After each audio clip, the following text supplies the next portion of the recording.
계신 그 강의록 미리 받으셨을 텐데 제가 강의하는 그 순서 혹시 한번 보신 분 계세요? 끝까지 읽어보신 분 한번 한 분밖에 안 계세요? 아, 어떻습니까? 혹시 읽어보신 그러니까 이해는 잘 가던가요?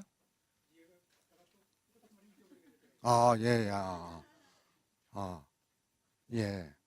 그래서 제가 오늘 강의할 내용도 미리 읽어보신 분도 물론 있겠지만 같은 내용을 직접 말로써 설명하는 방식으로 진행을 이제 하도록 하고요. 혹시 제가 이제 강의 진행하는 중에도 좀 이상하거나 질문할 게 있으면 뭐 가차 없이 질문 중간에 제 강의 도중에라도 그 맥을 짚어서 그걸 지나치면 또 이제 질문하기가 어렵지 않습니까? 그래서 잘 이해가 안 거나 동의하기 힘든 부분이 있으면 손을 들고 같이 오히려 이야기 나누는 게 다른 수강생들한테도 그런 질문이 도움이 되거든요. 그냥 여러분이 침묵을 지키면서 그냥 끝까지 듣는 것보다는 그런 식으로 중간에 같이 우리가 토론도 해가면서 진행을 하면 더 좋을 것 같습니다.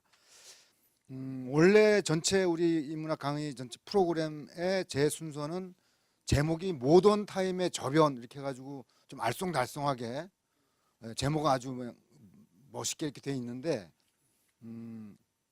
그 기획 내용에 맞추어서 제 나름대로 강의를 하던 주제를 정해 본 건데 모던 타임 우리말로 하면 어떻게 되죠? 모던 타임요. 그렇죠. 보통 이제 근대 현대를 다 통칭해서 모던 타임이라고 하고 그 찰리 채플린 영화 보면 모던 타임즈라는 영화 있죠. 보신 분도 있을 텐데 그러니까 우리가 근대화 그런 말 있지 않습니까? 그러니까 전 근대화 근대가 되기 이전의 시대하고 지금 우리가 몸담고 있는 이 시대 좁게 이야기하면 현대라고 하지만 근현대를 이제 아울러서 이야기하는 경우가 많죠. 그래서 지금이 바로 모던 타임인 거죠. 그래서 근대화된 세계 속에서 우리가 살아가고 있는데 아니 제 강의 들어가기 전에 워밍업으로 근대와 전근대를 나누는 결정적인 기준 우리가 흔히 이야기하는 상식적으로 근대 세계와 전근대 세계 근대 이전의 세계 사람들이 살아가던 세계를 나누는 결정적인 지표를 이야기를 할 때 흔히 이제 어떤 이야기들을 하는지 우리가 한번 생각해 보면 좋겠습니다. 어떤 게 있을까요? 예, 좋습니다. 산업혁명 또 예? 다른 게 없을 수도 있는데 제가 한번 그냥 다른 의견 가지고 있는 분이 있을까 하고 제가 여쭤보는 거예요. 산업혁명, 그게 뭐 가장 제일 먼저 많이들 떠오르는 것 같고요. 다른 건 잘 안 떠오르시는가 보죠?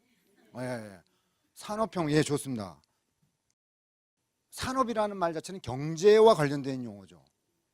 반면에 또 산업혁명과 관련되어 있는 중요한 내용은 과학기술이죠. 과학기술. 과학기술이 없이는 생산력이 그렇게 비약적으로 발달할 수가 없기 때문에 경제적인 생산 방식도 혁신, 혁명이 일어날 수가 없는 거죠. 그러니까 사실은 경제적인 운용 방식에도 이 산업혁명이라는 말 자체가 그러니까 사람들이 같이 사회적인 협업과 분업을 통해 가지고 우리 생활에 필요한 의식주 물자들을 생산하는 그 방식이 비약적으로 어마어마하게 이제 혁명적으로 바뀌었다는 걸 뜻하는 거죠. 산업이라는 게 뭘 생산한다는 뜻이지 않습니까? 그렇죠? 인더스트리에서 우리 생활 물자를 생산하는데 필요한 그 방식이 과학 기술로 말미암아서 엄청나게 비약적인 방식으로 이제 바뀌었다는 걸 뜻하는 거죠. 그러니까 이제 경제 생활에서도 변화가 생긴 것이고 그 경제 생활의 변화를 추동하는 힘이 바로 이제 과학 기술의 발전을 의미하는 거죠. 그러니까 과학 혁명이 먼저 일어나야지만 산업 혁명이 비로소 가능한 거죠. 순서가. 그래서 사실 이제 근대를 우리가 이야기를 할 때 지금 말씀 잘 하셨지만 가장 결정적인 것이 사실은 이제 산업혁명 이전에 산업혁명을 추동하는 과학기술 혁명이 사실은 이제 선행되었던 겁니다. 그게 이제 유럽에서 제일 먼저 뭐 천동설이니 여러 가지 이제 화학 법칙의 발견이니 하면서 이제 과학기술이 유럽 서양 사람들이 먼저 비약적으로 발전시키면서 과학혁명을 주도하고 나아가서는 산업혁명을 주도하고 산업 기술이 이제 발달하다 보니까 군사 기술이라든지 모든 문명 전반이 앞서가게 되면서 다른 문명권을 이제 제압하고 혹은 압도하기에 이르렀던 거죠. 지금 그러면서 지금 근대 세계가 모던 타임이 지금 뭔가 진행되고 있는 중인 거죠, 사실은. 그래서 시작된 거는 2, 300년밖에 안 돼요. 모던 타임. 그리고 이제 과학 혁명과 산업 혁명이 시작된 것이. 가령 우리 동아시아 같은 이제 동양 세계인데 뭐 다른 지구촌에도 다른 지역이 많습니다만 근대화를 한다는 게 뭡니까? 모던 타임을 따라간다는 게. 모던 타임 속에 살아간다는 거. 다 서양화를 뜻해요. 서양화. 그렇죠? 여러분 다 알다시피 왜냐면 서양에서 먼저 과학혁명과 모든 그 산업혁명이 성공하다 보니까 선도를 하다 보니까 생활 전반에 있어서 모든 분야들을 다 주도하게 되는 거죠. 앞서서 끌어가다 보니까 과학기술도 우리가 물론 배워야 되지만 서양에서 다른 여타의 모든 우리 생활 전반에 관련된 제도나 문물이나 문화 이런 것들도 근데 교육이라든지 의식주 생활 전반을 보면 다 양식으로 다 바뀌었죠.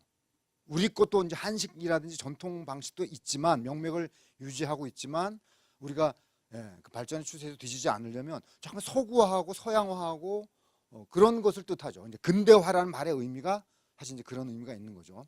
하여튼 좋습니다. 근데 제가 아까 기대했던 거는 과학기술의 혁명 말고도 또 한 가지 이제 중요한 지표가 있는데 근대 세계를 전근대 세계를 보통 이야기할 때 뭐라고 우리가 이야기를 하죠? 지금 이제 전근대 하면 근대에 대한 반대 개념이라서 독자적인 이름이 아니잖아요. 독자적인 이름으로 근대 이전 세계를 지칭할 때 어떤 시대, 어떤 사회라고 지칭하냐 이거죠. 농경 사회도 좋습니다. 왕조 사회도 좋고요. 중세 사회도 좋습니다. 여러 가지 다 그 나름대로 의미가 있는 거예요. 시기 구분에 따라서 또 이제 주권이 누구에게 있느냐, 왕조, 군주 사회도 있고 좀 생산 방식에 있어서 농경 사회죠. 그 산업 제조 사회가 아니었던 거죠. 전근대 사회는. 근데 제가 원했던 건 다 관련이 있는 말인데 봉건 사회를 말해요. 봉건 사회. 보통 봉건 사회 이렇게 이야기를 했죠. 그러니까 전근대 사회는 우리도 조선시대 봉건 사회였잖아요. 봉건 사회에서 이제 근대화를 하면서 물론 그것이 우리 자력으로 된 것이 아니라 식민지 경험을 통해 가지고 일본 제국주의에 해 가지고 그 근대화가 본격적으로 추진되면서 우리 아픔이 생겨나고 지금까지도 여러 가지 문제점들을 양산을 하고 있지만 어쨌든 간에 봉건 사회에서 우리도 어쨌든 근대 현대 사회로 넘어온 거예요. 그래서 그 이제 산업혁명이라고 하는 그 지표 말고 또 하나 결정적인 게 뭐냐면 민주주의입니다. 민주주의. 봉건 사회는 민주주의 사회가 아니었고 지금 이제 왕조 사회 이런 이야기 나왔잖아요. 군주정이었고 신분 사회였다 이 말이죠. 양반이 있고 쌍놈이 있었고 노비가 분명히 있었어요. 민주주의 사회가 아니었어요. 인간 위에 인간이 있고 인간 밑에 인간이 있는 그런 사회였던 거죠. 전 근대 사회는. 그러니까 근대 사회로 오면서 과학기술의 혁명으로 말미암아서 엄청난 생산 기술이 발달하고 그래서 이제 우리의 생활의 편의가 대폭 증대한 점도 있지만 바로 정치 제도 사회 전반에 있어서 신분제 사회에서 혹은 왕조 사회에서 1인이 통치하던 그런 공동체 생활에서 이제는 국민이 모든 사람이 주인이다. 그럼 민주주의 원래 말 뜻이 그렇지 않습니까? 그렇죠? 민이 주인이다 이 말이에요. 군주 하면 군이 임금이 주인이 아니고 그때는 이제 임금이 주인이었어요. 봉건제에서는. 그렇죠? 세습 왕이에요. 세습하는 왕조가 주인이잖아요. 왕이 1인이죠. 1인. 1인 군주가 그 사회 지금 곧 국가다 그러면 되는 거예요. 실제로 국가고 모든 법을 본인이 제정하는 것이고 집행하는 것이고. 근데 지금은 그렇지 않죠. 그래서 하여튼 민주주의와 과학기술 좀 이야기가 길어졌는데 제 강의록에는 이야기가 없어요. 그래서 이제 이야기 이제 말머리로 제가 이제 이걸 이야기를 하고 그러니까 모던 타임하고 오늘 제가 이야기할 욕망의 이야기가 어떻게 맞물리는지를 여러분들에게 징검다리로 지금 두 가지 이야기를 한 겁니다. 과학기술을 발달하고 민주주의하고 다 서양에서 개발된 거예요. 근대화를 우리가 근대 사회를 속에 살아가고 또 뒤처지지 않으면 이 두 마리 토끼를 잡아야 돼요. 뭐요? 과학하고 민주요. 디모크라시하고 사이언스를 일단 따라가야 돼요. 하여튼 따라가고 그걸 앞서 나가야지만 비로소 우리도 진정한 의미에서 말하자면 그 발전의 대열에서 뒤처지지 않고 주도하거나 같이 동반자 역할을 할 수가 있는 거죠. 근데 그 두 가지 숙제가 과학과 민주라고 하는 숙제가 여러분 잘 이해를 하셔야 되는데 그게 간단히 말하면 과학의 문제는 인간과 자연 사이에 벌어지는 문제예요. 기본적으로는 반드시 그런 것만 아닌데 가장 기본적인 의미는 아까 산업혁명 우리 여러분 이야기 잘했지만 과학은 뭐냐면 인간이 삶을 살아가기 위해서는 자연이 절대적으로 필요하죠. 자연 속에서 우리는 삶을 영위할 수밖에 없어요. 삶을 영위할 때 필요한 모든 물자는 자연에게서 나오는 거죠. 그래서 자연 속에 있는 우리 생명의 물자를 인간의 삶에 어떤 식으로 활용하고 이용을 할 것인가, 그걸 원활히 잘 해야지만 우리 삶이 원활하게 잘 이제 이루어지는 것인데, 그 자연의 힘을 혹은 자연의 물자를 인간의 생활에 얼마만큼 원활하게 잘 이용할 수 있는가, 그게 과학기술이죠. 모든 과학기술을 왜 우리가 탐구를 하고 절박하게 그걸 필요로 하느냐, 바로 자연을 인간의 삶에 어떻게 활용하고 이용할 것인가, 그 노하우를 바로 과학기술이 쥐고 있는 거죠. 그러니까 과학기술하면 기본적으로는 우리가 삶을 편의를 도모하기 위해서 인간이 자연을 어떻게 부리고 어떻게 자연의 힘을 영하게 잘 이용할 수 있는가, 그 내용을 말하는 거죠. 그러니까 인간과 자연 사이의 관계를 개선시키는 것이 과학의 이제 과제다 이 말이죠. 과학의 숙명이고 과학의 임무예요. 반면에 민주주의는 뭡니까? 예, 사람과 사람의 관계예요. 우리 삶을 보면 인간과 자연 사이의 관계가 문제가 생겨가지고 파탄이 나서 예컨대 천재지변 같은 거든지 엊그제 차바가 와가지고 막 쓸어간다든지, 지진이 와서 또 생명을 다 빼앗아가고 삶의 터전을 빼앗아간다든지, 쓰나미가 밀려오면 또 뭐 순식간에 다 쓸려 내려가잖아요. 꼼짝 못하고 삶이 정상적으로 영위 안 되죠. 물론 이제 자연의 이제 그 부정적인 측면, 자연의 어떤 그 악마와 같은 공포스러운 모습을 이야기를 하는 것이지만, 하여튼 그런 것들도 미리 제어하고 모습에 대해서 피할 수 있어야 되는 것이고, 과학기술의 힘으로 기상 예측이라는 게 원래 그런 거잖아요. 미리 대처하려고 하는 거죠. 속수무책으로 당하는 게 아니고 다 자연과 관계 속에서 일어나는 일이에요. 과학기술은 기본적으로는. 반면에 민주주의는 바로 불평등을 없애고 인간과 인간 사이에 평등, 자유, 이걸 도모하는 거죠. 이게 또 인간 역사를 보면 아직도 갈 길이 먼 중요한 숙제로 남아 있어요. 아직도 우리가 이제 민주주의가 일단 채택이 됐기 때문에 모든 사람이 천부인권을 갖고 예컨대 선거일에 1인 1투표제로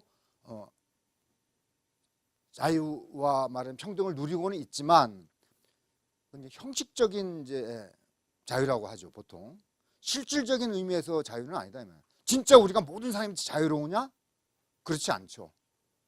예컨대 그냥 손쉽게 돈이 없으면 내가 하고 싶어도 할 수 있는 게 없어요. 그럼 자유롭지 않은 거죠. 그러니까 이제 민주주의 하면 자유와 평등을 도입한 정치제도고 사회제도인데, 형식적으로는 분명히 모든 사람만 법 앞에 평등하다라고 헌법에서 선언을 하고 있어요. 그래서 신분제도 같은 게 없기 때문에 더 이상 내가 인격적으로 다른 사람에게 예속된다든지 그런 일은 안 일어나죠. 다 대등하죠. 인격적으로는 다 대등한데 형식적으로만 그런 것이지, 실질적으로 내가 모든 사람과 평등한 지위를 누리면서 똑같이 자유롭고 평등하게 생활을 할 수 있느냐? 그렇지는 않다 이 말이죠. 그러니까 가장 뭐 대표적으로 빈부의 차이, 뭐 여러 가지 차이가 있겠지만 차별도 수없이 많기 때문에 인간과 인간 사이의 차별이 여전히 존속을 하고 있잖아요. 그런 점에서는 모든 사람이 평등하고 자유로운 게 아닌 거죠. 그런 점에서 실질적인 민주주의는 여전히 숙제로 남아 있다, 이제 이런 뜻이죠. 마찬가지로 과학기술도 여러 가지 문제점들이 많잖아요. 오히려 자연을 파괴를 하고 자연을 너무 착취를 하다 보니까 인간의 삶을 도모하기 위해서, 이기적인 삶을 도모하다 보니까 자연이 이제 거덜나게 생겼다 이 말이죠. 자연은 삶의 터전인데 이게 이제 파괴되고 다시 자정 능력을 상실하게 되면서 지금 인류 생명 자체가 지금 존폐 위기에 놓여 있잖아요. 심각한 위기에 있는 거잖아요. 그 과학기술의 문제예요. 그러니까 과학기술이 발달하고 그것이 긍정적인 의미만 갖고 있는 것이 아니라 여전히 과학 자체가 해결해야 될 과제가 있는 거죠. 마찬가지로 민주주의도 도입은 됐는데 중요한 의미에서 여전히 실질적인 민주주의는 아직 정착이 안 돼 있다 이 말이에요. 껍데기만 민주주의인 거예요. 그러니까 다 문제가 지금 있는 거고 인류의 가장 큰 문제예요. 이게 근대 사회, 근대화의 가장 두 가지 이제 타겟이 되는 거죠. 과학과 민주가 여전히 해결해야 될 과제가 많다 이 말이죠. 그래서 제가 오늘 강의할 내용은 근대 세계, 근대 시대 저변, 그랬으니까 저변, 그걸 있는 그대로 다루는 것이 아니고 과학과 민주주의를 다룰 것이 아니라, 이제 제가 또 철학을 전공하고 또 철학적 관점에서 근대인의 삶 혹은 현대인의 삶, 우리 현대 인류라고 해도 상관없어요. 나 개인도 그렇고 인류 전체가 지금 어떻게 살아가고 있는지, 그래서 그 밑에 어떤 저변에 어떤 문제가 자리 잡고 있는지를 이제 한 각도에서 한번 우리가 생각을 해보자라는 의미에서 제가 이제 강의록을 작성을 했던 겁니다. 그래서 사실은 이 두 가지에 초점 맞춰져 있어요. 제가 욕망을 다루는데 우리 인간의 욕망이 이 두 가지 차원이 같이 있는 거예요, 사실은. 그래서 이제 이건 이제 우리가 금방 문명적인 차원에서, 시대적인 차원에서 두 가지를 이제 산업혁명에서부터 민주주의 이렇게 한번 짚어본 거잖아요. 근데 이거 계속 평행해가지고 오늘 제가 말씀드릴 인간의 욕망도 욕망의 이중주라고 이제 제목을 정할 수도 있는. 동물들은 그렇지 않아요. 동물들은 욕망이 한 종류밖에 없어요. 인간만 두 종류가 있어가지고 더 골치 아픈 거예요. 하나 더 있다고 해서 좋은 게 아니고, 하나만 가지고도 이게 우환이 많은데 살아가는 데 있어서 다른 빛깔의, 서로 다른 빛깔의 두 가지 욕망이 작동을 하고 있고, 그것이 막 서로 뒤틀리면서 겹쳐지고 합쳐지기 때문에, 또 그것에 다 어느 하나라도 충족이 안 되면 불행해지고 여러 가지 시달림을 받기 때문에 어떻게 보면 더 어렵다고 볼 수도 있고, 인간의 삶을 영위한다는 것 자체가 그런 측면이 있습니다. 하여튼 두 가지 다 이 두 차원을 여러분들이 염두에 두고, 이건 인류 차원에서 제가 말씀드린 거, 과학기술, 인간이 영위하는 거죠. 민주주의도 인간이 운영하는 거죠. 우리 한 개인하고도 다 관련이 있는 문제고. 근데 이제 우리 개인의 내면, 마음의 문제로 들어와서 어떻게 또 이 두 가지 모습이 연결이 되어 있는지, 욕망의 차원에서 하여튼 그런 식으로 여러분들이 한번 모던 타임의 저변하고 오늘 제가 이야기할 인간의 욕망, 두 가지 욕망의 이중주하고 한번 연결 지어서 한번 생각을 해보기 바랍니다. 그래서 제가 이제 헤겔이라는 철학자가 있는데 19세기에 이제 활동했던 독일 철학자죠. 그 이제 의견을 이제 좀 알기 쉽게 풀어서 이제 설명을 이제 하려고 하는 겁니다. 그러니까 헤겔이라는 철학자가 인간이 살아간다고 하는 것, 인간의 삶을 어떻게 이제 철학자로서, 생물학자라든지 또 어떤 문학자로 혹은 뭐 또 종교인으로서 이야기하는 게 아니고, 삶을 다루는 각도는 많죠. 종교에서도 이야기를 하고, 과학에서도 이야기를 하고, 문학도 인간의 삶에 대해서 늘 이야기를 하죠. 시든 뭐 소설이든. 근데 철학에서도 이제 물론 삶을 바라보는 독특한 시각이 있는데, 헤겔이라는 철학자가 인간의 삶에 대해서, 헤겔도 근대 타임의 그 시기에 들어와서 근대 세계의 특징에 대해서 사색을 했던 그런 이제 철학자 중에 한 명이거든요. 특히 이제 프랑스 대혁명을 경험하고 젊을 때, 20살 때, 헤겔이 20살 때 프랑스 대혁명이 옆 나라에서 터졌어요. 헤겔은 이제 프로이센 사람인데 프랑스에서 터진 거죠. 그 프랑스 대혁명의 이념이 바로 자유와 평등과 박애죠. 민주주의 문제였죠. 민주주의 문제. 거기에 이제 열광했고 환희를, 그때 당시 유럽의 모든 지성인들, 모든 젊은이들이 다 그랬지만 프랑스 혁명을 다 반기고 있었고, 이제나 저제나 언제 그 민주주의의 도래가 올지 다 그 수건처럼 기다리고 있었는데, 20살 때, 헤겔이 20살 때 이제 드디어 목도를 한 거예요. 그래서 그가 평생 동안 사실은 철학을 하면서 철학적인 저술들을 써 나갈 때도 그 문제가 핵심 문제로 이제 있는 거예요. 유럽 문명이 어떤 식으로 과거 그리스서부터 쭉 흘러오고 또 앞으로 어떤 길을 걸어갈지, 그리고 프랑스 대혁명이 어떤 분수령을 이룰지에 대해서 철학자로서 사색을 하고 그 결과를 책으로 썼던 거거든요. 하여튼 우리가 프랑스 혁명, 헤겔이 프랑스 혁명을 어떻게 봤는지까지 뭐 짧은 시간에 이야기는 못하고, 그 모든 이야기를 하기 위한 기초로 헤겔이 인간의 욕망과 인간의 삶에 대해서 이야기한 부분을 제가 첫 부분인데, 아주 첫 부분인데 작은 부분인데 한번 이제 소개를 하려고 하는 겁니다. 그래서 이제 산다는 것, 단도직입적으로 우리가 이제 살아가고 있는데 산다는 게 뭐냐, 이렇게 이제 우리가 물어볼 필요가 있는 거죠. 뭐 여러분들도 각자 다 일가견이 있으시겠지만 산다는 거 이런 거야 하고 이제 나름대로 말씀하실 수 있겠지만, 산다는 것, 우리말로는 산다는 것, 삶이라고 표현되지만 이제 한자어로 하면 그 삶이라는 게 생명이죠. 생명, 생, 예.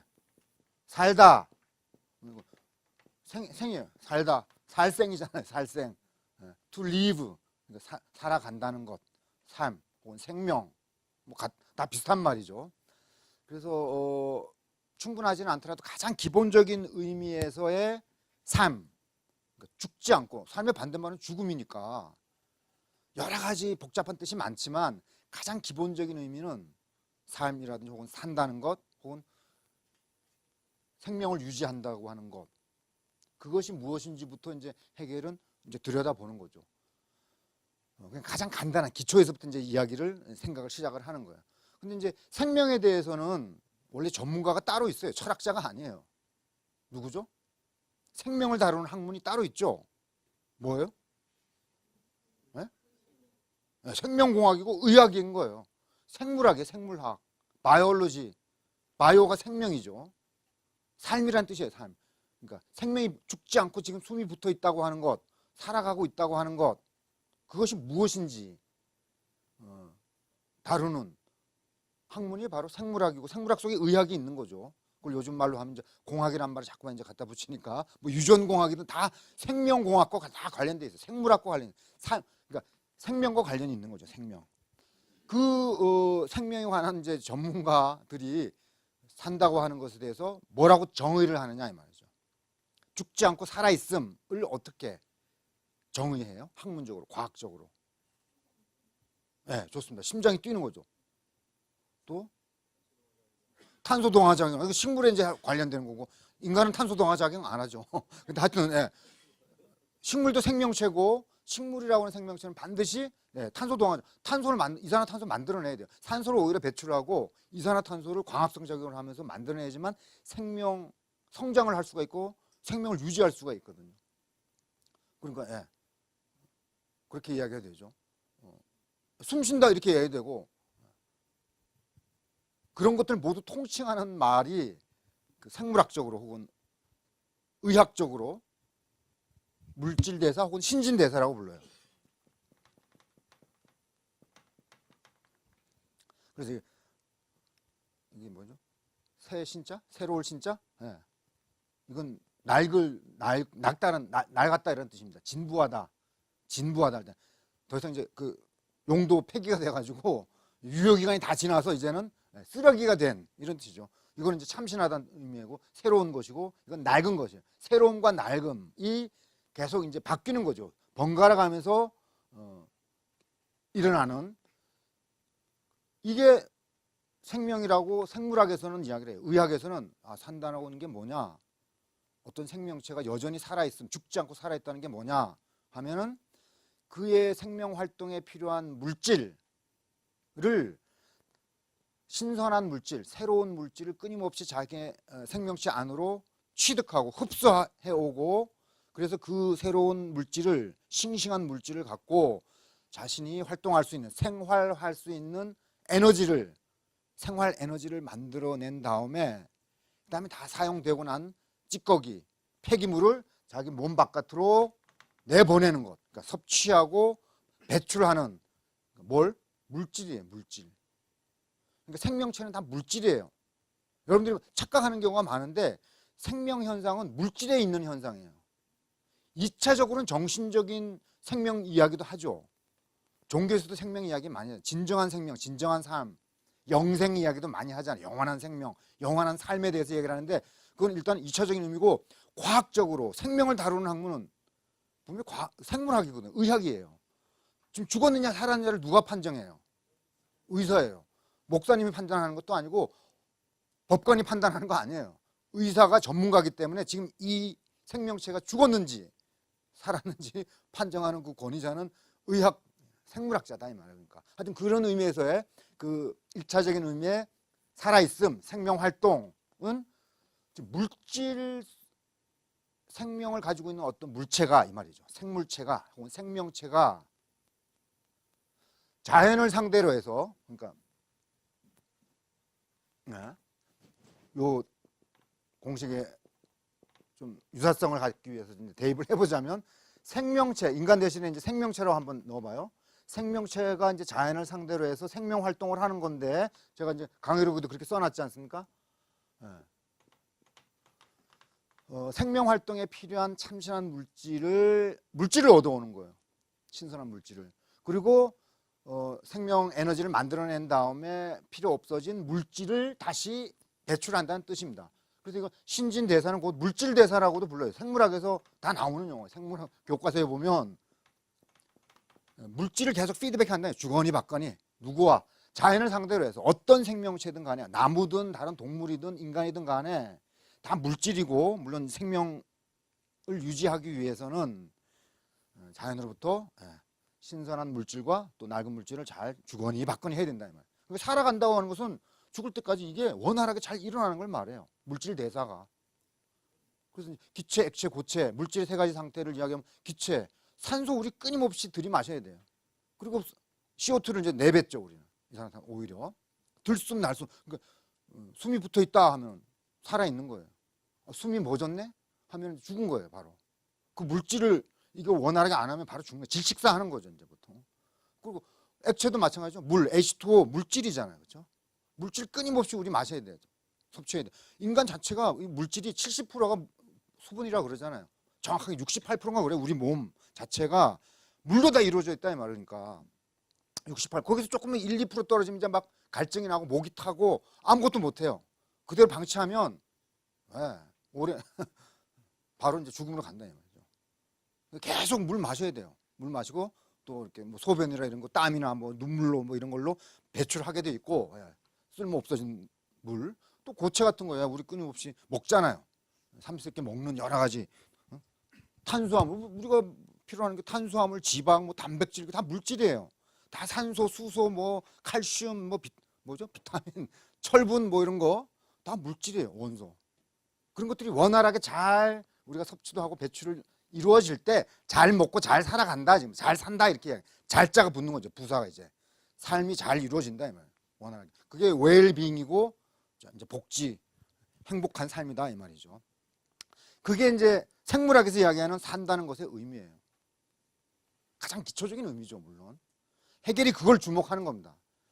그 이제 생물학자들이 이야기하는 생명 현상에 대해서 그렇게 생명을 그렇게 정의를 하니까 그걸 딱 들여다보는데 중요한 이야기가 빠져 있는 거예요. 뭐냐? 새로운 물질 이거 얻어오는 과정, 획득 과정이요. 섭취하는 과정이 일단 뭐 산소라든지 물 같은 요즘에는 산소 물도 이제 구하기 신선한 다 이제 오염되고 뭐 미세먼지 날라오고 물도 막 오염돼 가지고 이제 다 물도 사 먹잖아요. 옛날만 해도 물로 어떻게 사 먹어요? 물은 그냥 아무렇게나 마시는 거예요. 빗물이라든지 냇물 이렇게 땅속에서 퍼서 마시는 거죠. 근데 요즘 다 물 사서 마시잖아요.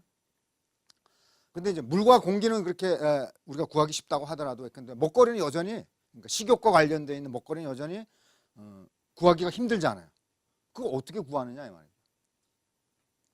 그게 있어야지 내가 그걸 먹고 마시든지 해서 나 생활 혹은 생명의 에너지를 만들어낼 텐데 그 물자를 어떻게 내가 섭취를 할 수 있느냐 이 말이에요. 그 섭취를 하려면 먼저 그 물자를 획득해오는 과정이 있어야 될 거 아니야. 그렇죠?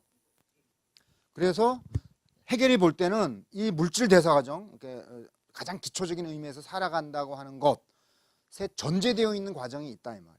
먼저 그 선행하는 과정이 일어나야지만 비로소 이제 섭취하고 배출하는 본격적인 의미에서 물질 대사 과정이 원활하게 이루어진다는 거죠. 그게 뭐냐면 먼저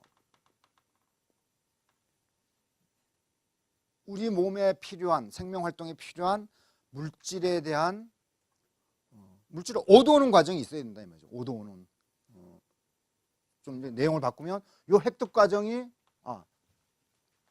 섭취를 하려면 점선으로 제가 지금 표시한 것 생명의 물자를 손 안에 넣기 위한 과정 그렇죠? 그 다음에 이제 우리가 그걸 섭취를 할 수가 있으니까 이 과정이 당연히 있어야 되는 것이죠.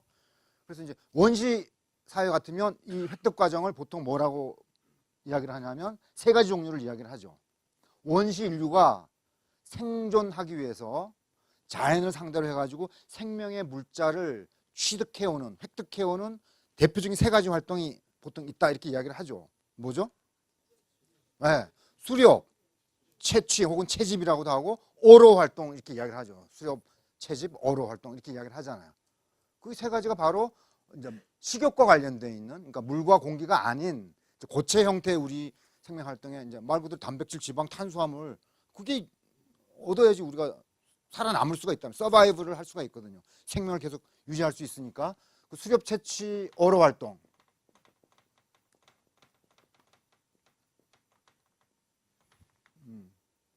을 통해 가지고 생명의 물자를 우리 소중에 넣는 거죠. 그렇죠? 지금 아까 우리 산업혁명 얘기했는데 산업도 마찬가지예요. 산업이 뭐냐면 현대 산업도 결국은 우리 의식주 활동에 필요한 모든 물자, 옷이라든지 물론 주거, 의식주에 해당되는 것, 먹을 것, 이건 주로 먹을 것과 관련돼 있지만 다 이런 것들을 만들어내는 거예요. 그것들 없으면 우리가 의식주 생활을 영위할 수가 없고 그런 생명 활동을 할 수가 없어요. 추우면 안 되잖아요. 추우면 우리 얼어 죽으니까 따뜻한 집이 필요한 것이고 옷도 필요한 것이고 먹을 것도 다 필요하잖아요. 다 결국 이 의식주 물자들 만들어내는 거예요. 조달해오는 거예요. 원료는 다 자연에서 나오는 거예요. 다 자연에서. 그 가공 과정이 이제 과학기술의 힘에 의해가지고 비약적으로 발달해서 예전하고 비할 수 없을 정도로 대량 생산을 할 수 있게 된 것 뿐이지 원시인류랑 인간이랑 다를 바 없어요. 우리는 다 먹어야 사는 것이고 그렇죠? 예. 따뜻해지만 난방을 할 수 있어야지만 보온을 할 수 있어야지만 살 수 있다는 점에서는 달라진 게 하나도 없는 거죠. 방식만 바뀌었을 뿐이지 기본 인간의 생활 조건, 생명 유지의 조건은 달라진 게 없어요. 그러니까 뭐 현대 산업이건 원시인류의 이 활동이건 간에 기본적인 의미는 마찬가지죠. 하여튼 이 과정이 선행돼야 되는데 이게 여러분들 이제 상상하면 금방 짐작이 가겠지만 목숨을 내놓고 해야 되는 활동이다 이 말이에요. 이거 쉽지 않은 활동이다 이 말이죠. 근데 동물들을 사냥할 때 동물들이 뭐 그냥 온순하게 잡혀줘요? 그 맹수도 있을 수도 있고 그렇죠. 여러 명이 또 해서 뭐 예컨대 맘무스 사냥을 한다 그러면 수많은 사람이 죽을 수도 있다 이 말이에요. 그러니까 다 목숨 내놓고 하는 활동이고 필사적인 활동이에요. 죽지 않기 위해서 필사적인 어떻게 보면 요즘 하는 말로 하면 노동을 해야 된다 이 말이에요. 그러니까 노동을 일을 해야 돼 일이라는 게 기본적으로 생명의 물자를 생산하는 활동을 우리는 일이라고 그러죠. 레이버 혹은 워크라고 이야기를 해요. 이 물질 조달하는 활동이 요거 획득과 활동, 모든 생산 활동, 경제 활동, 워크 혹은 레이버는 바로 이걸 뜻하는 거죠. 우리 생명 활동에 필요한 물질을 자연으로부터 취득해오는 가공 뭐 생산이라고 표현을 하든 간에 얻어오는 과정이에요. 그 다음에 우리가 이제 섭취하는 거죠. 자, 그래서 당연한 이야기죠. 쉽지 않은 이 획득 과정이 이제 전제돼야지만 이 물질 대사가 이루어지는 건데 다시 이제 해겔이 주목하는 겁니다. 이 획득 과정이 일어나기 위한, 그러니까 모든 생명 활동의 이 세 방향의 이 화살표가 진행되기 위한 출발점, 그건 생명체 안에 생명체가 이런 활동을 하는 거니까 생명체가 조달 활동을 하고 섭취 활동을 하고 배출하는 활동도 하는 거니까 이게 이제 살아간다는 것의 기본적인 의미잖아요. 그 스타트 라인에 바로 생명체 내부에서 이 모든 과정을 이제 스타트하라고 버튼을 꽉 누르는 그 시발점이 있다 이 말이죠. 그것이 있기 때문에 이 힘든 과정에 나서게 되는 것이고 모든 생명체는 그래서 목적을 달성하면 원활하게 섭취하고 배설하면서 잘 먹고 잘 살아갈 수가 있는 거죠. 요 출발점이 뭐냐 이 말이죠. 욕망이다 이 말. 욕망이라고 해야 되고 좀 넓은 의미에서 욕망이란 말이 아마 좀 뉘앙스가 다른 의미로도 여러분들이 쓰는 분들은 좀 어색할 수 있는데 욕구라는 말 써도 상관없어요.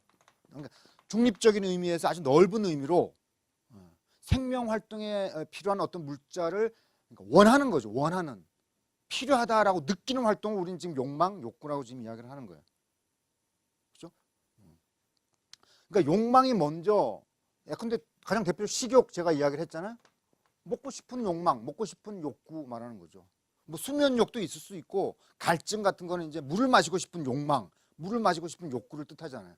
다 욕구도 여러 가지 종류죠. 성욕도 물론 있을 수가 있어요. 나중에 우리 시간이 되면 이야기를 할 시간이 될지 모르겠지만 성욕도 중요한 욕망이기 때문에 제가 오늘 이야기하고자 하는 데서 이야기를 할 수 있으면 좋겠는데 그건 이제 시간 봐가면서 이야기를 하겠지만 다 욕망들이고 욕구들이에요. 다 생명 활동에 없어서는 안 될 욕망 욕구들이에요. 그러니까 여기 스타트 라인에 해당된다니까요.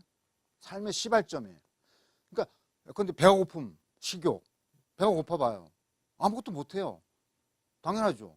왜 식욕이 있느냐면 내가 정상적으로 생명 활동의 줄임말이죠. 생명 활동을 하는데 필요한 에너지가 지금 나한테 없다는 뜻이에요. 힘이 없어요. 그러니까 힘을 낼 수가 없다 이 말이에요. 그러니까 그러니까 배가 고픈 거예요.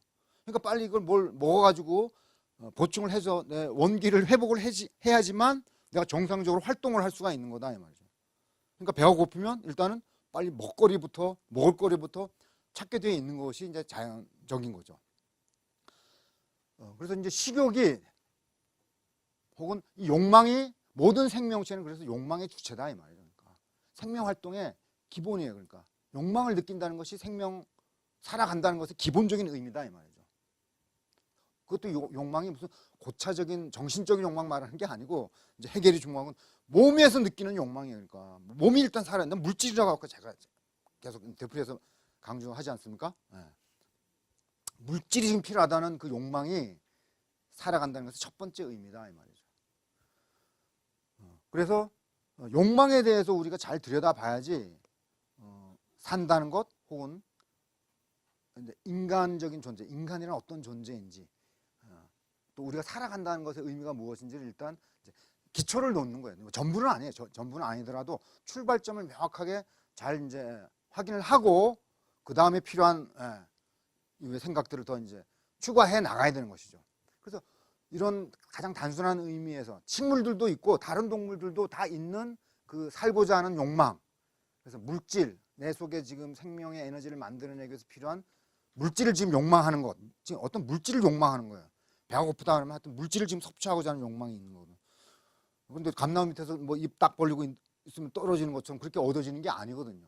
창을 들고 작사를 들고 험난 파도를 헤치면서 바다에서 생선을 잡든가 맹수들과 싸우든가 아니면 사과나무 어디 찾아가지고 올라가가지고 사과를 따든가 노동을 해야 돼요. 각고의 노동을 해야 된다 이 말. 그래야지만 생명의 에너지를 얻을 수 있는 물자를 겨우 손에 줄 수가 있는 것이죠. 그렇죠? 그래서 그 욕망이 어떤 것인지를 이제 해겔이 철학의 관점에서 이제 분석을 하는 거예요. 철학자의 눈으로 이 욕망을 들여다보면 대뜸 이제 해겔이 하는 이야기가 그건 결핍이다 이 말이에요. 결핍. 왜 욕망이 일어나느냐? 혹은 욕망의 정체가 뭐냐?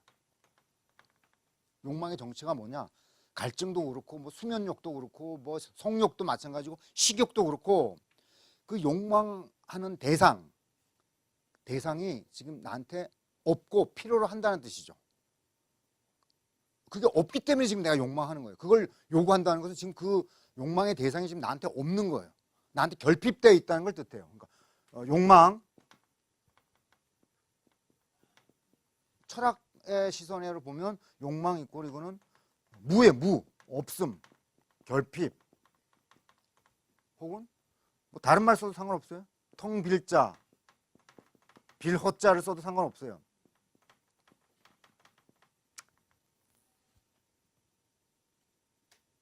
모든 생명체가 다 그런 거예요. 모든 생명체가 욕망의 주체일 수밖에 없고 욕망의 주체라는 것은 곧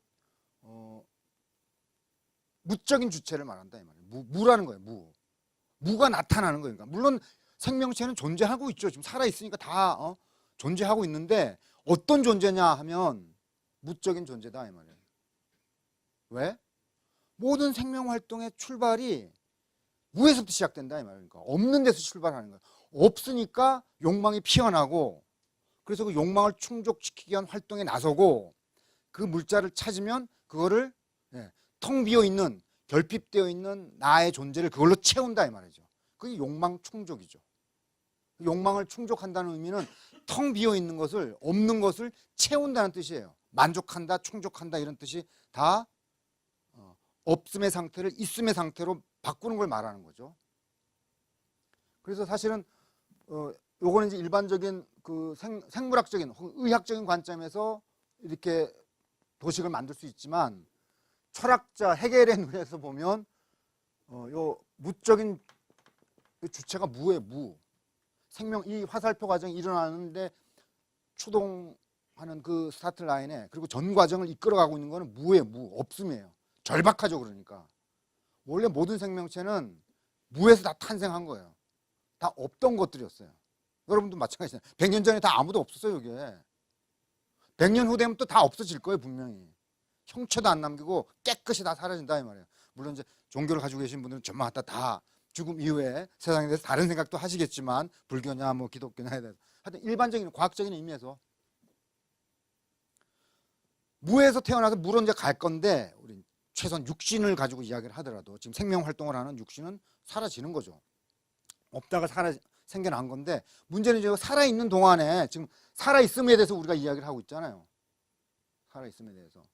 근데 살아있는 동안에도 살아있음을 추동하는 것, 끌고 나가는 거는 무다 이 말이에요. 그러니까 무. 욕망이에요. 욕망이 우리 삶을 진행하게끔 해주는 그 스타트 라인이라고 이제 이야기를 했잖아요. 그것뿐만이 아니고 왜 무적인 존재라고 지금 해겔이 이야기를 하느냐 하면 이걸 가까스로 획득 활동에 나서가지고 힘겹게 생명 물자를 획득을 했어요. 섭취를 하잖아요. 그러면 이제 배가 불러요. 아, 살 것 같아. 텅 비어 있던 내 위장이 그득하게 이제 차죠. 생명 물자로. 그걸 소화시키면 내 이제 에너지가, 활기가, 생기가 돌죠. 살아갈 수 있는 기운을 얻는다 이 말이에요. 근데 문제는 이게 조금 지나면 내가 활동을 하고 나면 다 그 에너지를 다 사용하고 나면 다시 텅 비게 된다 이 말입니까? 반드시 다시 배가 고프게 돼 있어요. 더 먹으라도 못 먹을 정도로 꽉 차 있는 상태에서도 조금만 시간 지나면 다시 텅 비어가지고 또 배가 고프죠. 그러니까 이게 일시적으로 유로 만들 수 있을, 일시적으로만 충족시킬 수 있을 뿐이지 영원히 충족시킬 수 없다 이 말이니까. 끊임없이 다시 무로 바뀌어요. 뭐든지 간에. 그럼 또 나가야 돼. 또 자연세계로 나가서 죽지 않기 위해서는 그거 그대로 하면 이제 굶어 죽는 거죠. 그대로 방치하면 굶어 죽어요. 또 다 영원한 무로 떨어진다 이 말. 영원한 무로 떨어지지 않기 위해서는 지금 내 속에 나타나는 이 조그만 무 이걸 빨리 채워야 돼. 존재로 바꿔야 돼. 있음으로. 없음에서 있음으로 바꾸지 않으면 영원한 없음으로 나타나 죽는다 이 말이니까. 그래서 끊임없이 나가서 또 이제 획득해오고 또 섭취하고 이 과정을 계속 반복해야 된다는 의미에서도 무를 이걸 떨쳐버릴 수가 없다. 그러다가 죽는 거예요. 모든 생명체는 이 과정을 그래서 안간힘을 다해서 이 무를 없애기 위해서 끊임없이 피어나는 내 속에 피어나는 이 무를 채우고 없애기 위해서 분투하다가 안간힘을 쓰다가 결국엔 영원한 무로 떨어지는 거다 이 말이에요. 생물학의 의학의 관점에서 보면 그 진리를 피할 수가 없어요. 모든 다른 생명체들 보세요. 시간의 수명의 차이가 있을 뿐이지 모든 식물들, 모든 동물들, 모든 인간들은 그렇게 유한한 생을 살다 간다 이 말이죠. 그런 의미에서 무라는 거 이걸 떨쳐볼 수가 없는 거니까. 그러니까 우리가 살아간다, 생명 활동을 한다면 대단히 긍정적인 우리가 이미지가 많이 떠오르잖아요. 근데 철학자의 시선, 해겔의 이제 시선을 보면 긍정적으로 보는 이제 철학자들 많아요. 베르그손이라든지 뭐 니체라든지 있는데 이제 해겔이 볼 때는 이 생물학자들이 말하는, 의학자들이 말하는 물질 대사 과정, 그건 분명히 무로부터 출발하는 것이고 물질의 지금 결핍에 시달리다가 종래에는 다시 물질 세계로 돌아가는 것이고 무의 세계로 돌아가는 것, 그 진리를 피할 수 없지 않냐라고 이제 독자들한테 이야기를 하는 거예요. 해겔이 볼 때.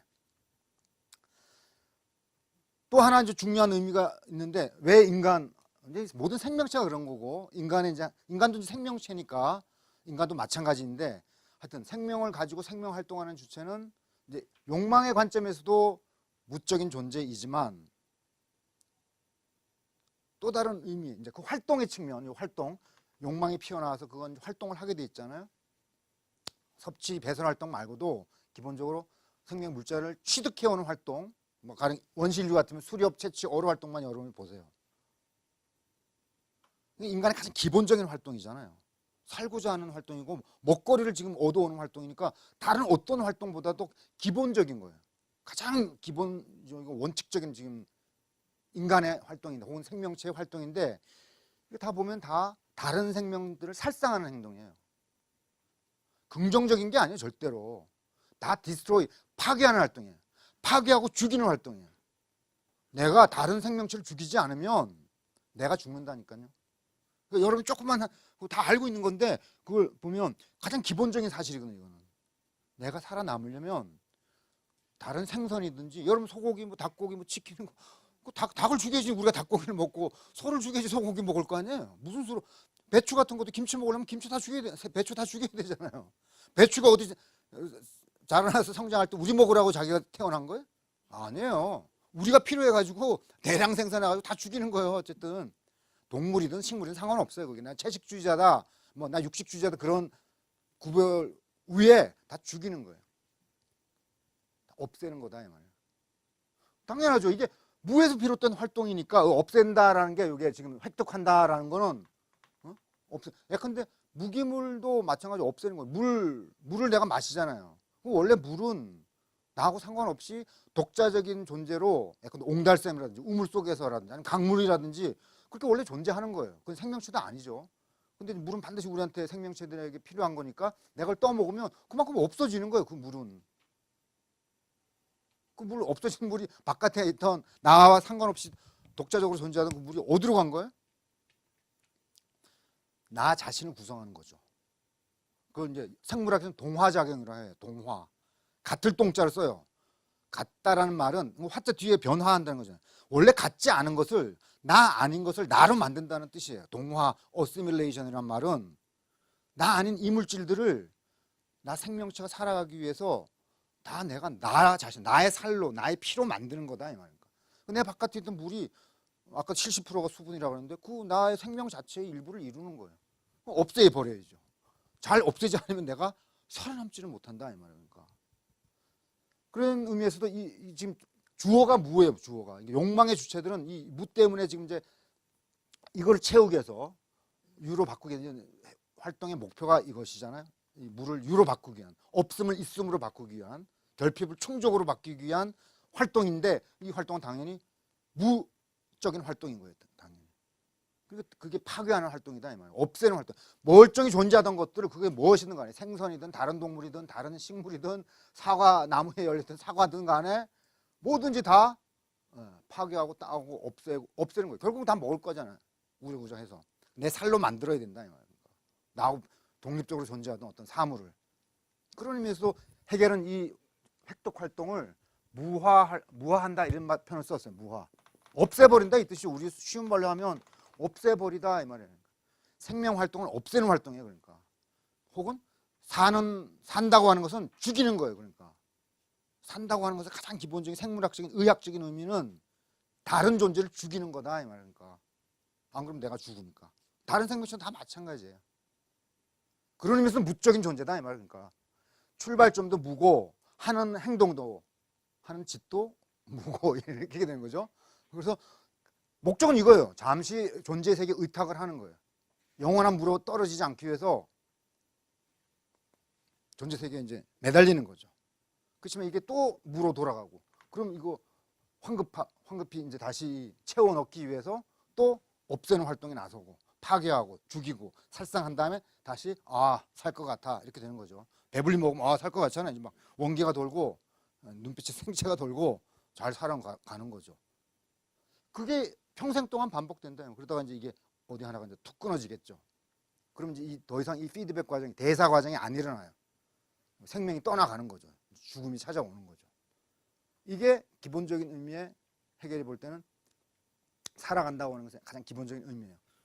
의학 혹은 생물학에서 이야기하는 그 바를 전제로 해서 철학자의 시선으로 볼 때 무의 과정이다. 그러니까 무적인 존재가 무화하는 활동으로 산다고 하는 걸 설명을 한 거예요.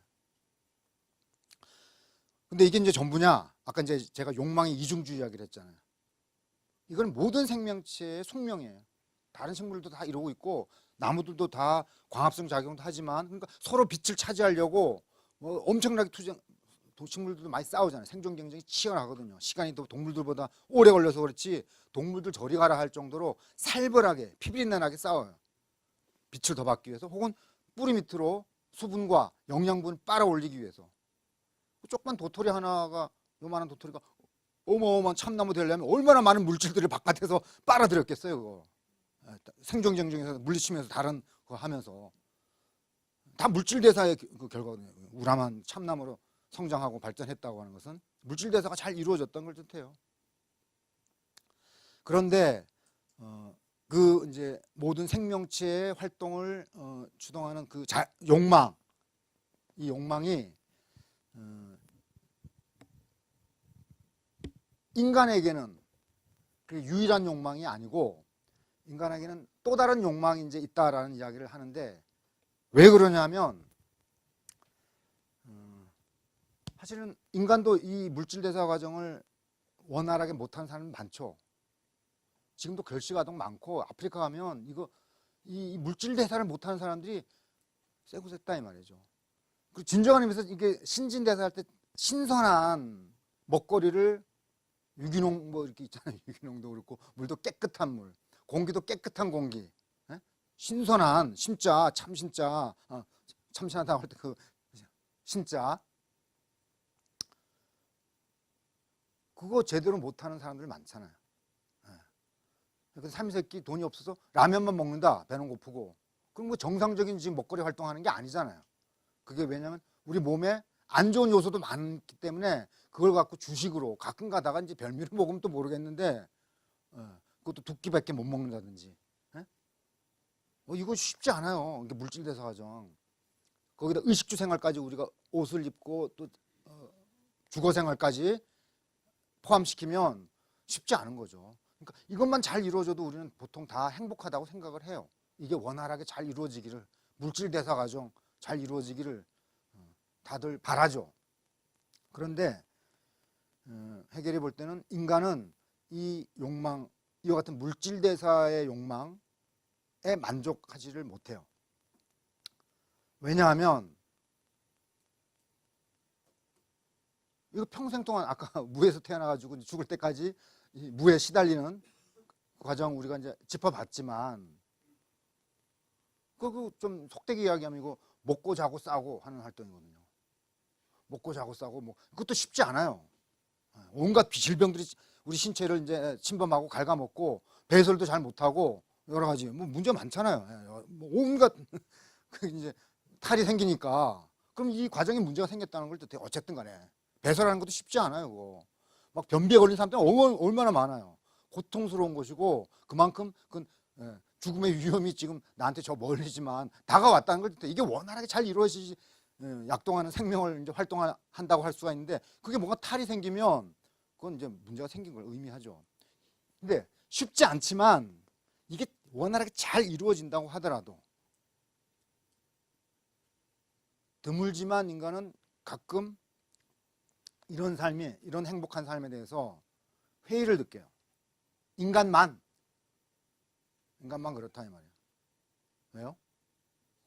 먹고 자고 싸고 하는 거 내가 이걸 힘겹게 이거 해가지고 그러다 결국 죽을 텐데 내가 지금 뭐 하고 있는 거지?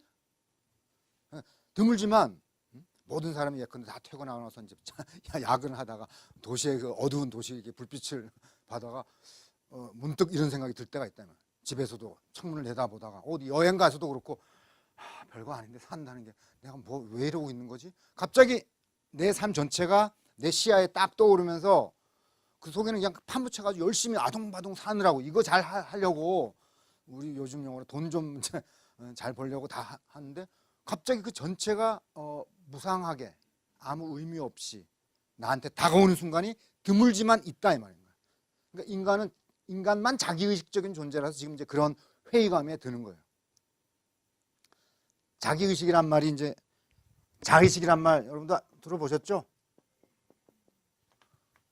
다른 동물들은 자기를 의식 못해요. 자기가 어떻게 살아가고 있는지를 반성할 줄 모른다 이 말이니까 열심히 살고 본능에 따라서 열심히 활동할 뿐이지 늘 눈앞에 나타나는 자연세계만 보이지 그 자연세계 속에 자기가 어떻게 안 보인다 이 말이니까. 근데 인간은 다르죠. 자연세계 대상세계도 보지만 내가 어떻게 살아가고 있는지를 빤히 보고 있어요. 빤히 보인다 이 말이야. 내가 나를 늘 봐요. 내가 늘 나를 의식해요. 그러니까 이제 자의식적인 존재이기 때문에 셀프 컨셔스니스라고 그러죠. 의식할 때 내가 보이기 때문에 내가 살아가는 모습을 돌아보니까 뭐 하고 있는 거냐 이 말이지. 이게 동물들은 그런 생각 안 해요. 잘 먹고 잘 사는 생각으로 그냥 여전히 열심히 살아갈 뿐이지만 인간은 이게 잘 된다고 하더라도 어차피 죽을 텐데 내가 이렇게 아둥바둥 이렇게 살다가 가면 뭐 하는 거지 지금? 내가 왜 이렇게 지금 태어나가지고 고생하고 있는 거지? 이게 무슨 의미가 있냐 그러니까. 그게 이제 철학에서 흔히 이야기하는 나의 존재 의미, 존재의 혹은 존재의 가치 여러 가지 표현들이 있는데 내가 왜 지금 살아가고 있느냐, 그것이 도대체 무슨 의미가 있는지 궁금한 거예요. 갑자기 그 이유를 모르겠다 이 말이죠. 그래서 자기 존재에 대해서 의미와 가치를 묻는 순간이야. 내가 이렇게 살아서 뭐하지 할 때는 그 답을 지금 가지고 있지 않기 때문에 그런 의문이 떠오르는 거죠. 그래서 지금 이제 그 답을 알고 싶어하는 욕망, 나의 존재 가치, 나의 존재 의미를 확인하고자 하는 그 욕망이 인간에게는 있다 이 말이에요. 내가 만약 가면은, 죽으면 더 이상 나는 없어요. 영원히. 과거에도 나라는 존재는 없었고, 나는 그러니까 유일무이한 천상천하 유아독존 이런 말 있잖아요. 정확하게 그런 거예요. 나하고 비슷한 사람들은 많지만 나 자신 있잖아요. 내 이전에도 없었고 내가 죽으면 없어요. 이제는 나하고 비슷한 사람은 뭐 생겨날 수도 있죠.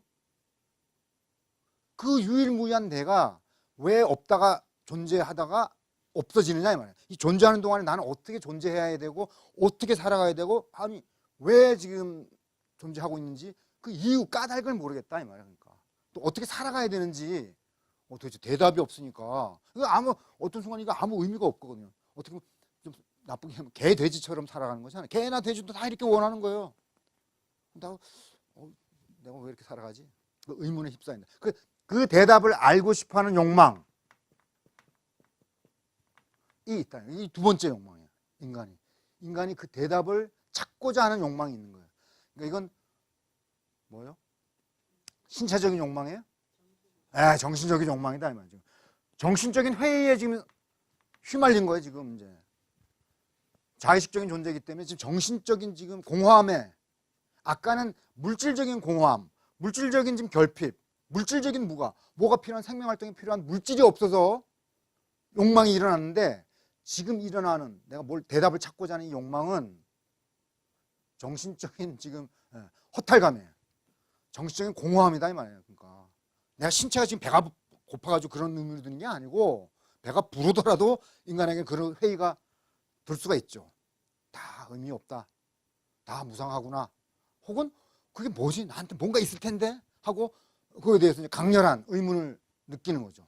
그래서 그건 정신적인 욕망이에요. 그러니까 이것과 대비시키면 지금까지 우리가 이야기했던 것은 물질적인 욕망인 거죠. 앞서 이야기했던 거는 지금 물질적 욕망에 대해서 이야기해요. 다 물질을 지금 필요로 하는 거죠. 생명을 가지고 있는 내 신체라고 하는 물질이 온전하게 존속하기 위해서 자연 세계로부터 내 생명 활동에 필요한 물질을 지금 계속 조달해 오기 위한 욕망이었어요. 그러니까 물질적 욕망이죠. 산소, H2O, 뭐 이런 여러 가지 원소들이 있잖아요. 산소라든지 질소라든지 수소라든지 이런 것들, 이런 것들에 대한 욕망이에요. 정확하게. 근데 이거는요, 그런 것들에 대한 욕망이 아니에요. 자연이 해결해 줄 수가 없어요. 자연이 그 물자를 제공해 줄 수가 없는 거죠. 이건 왜냐면 모종의 지금 정신적인 욕망이고 정신적인 결핍이니까 그 결핍을 채워줄 수 있는 것도 정신적인 것이라 해야 된다 이 말인가. 해결은 그냥 대놓고 이렇게 보는 겁니다.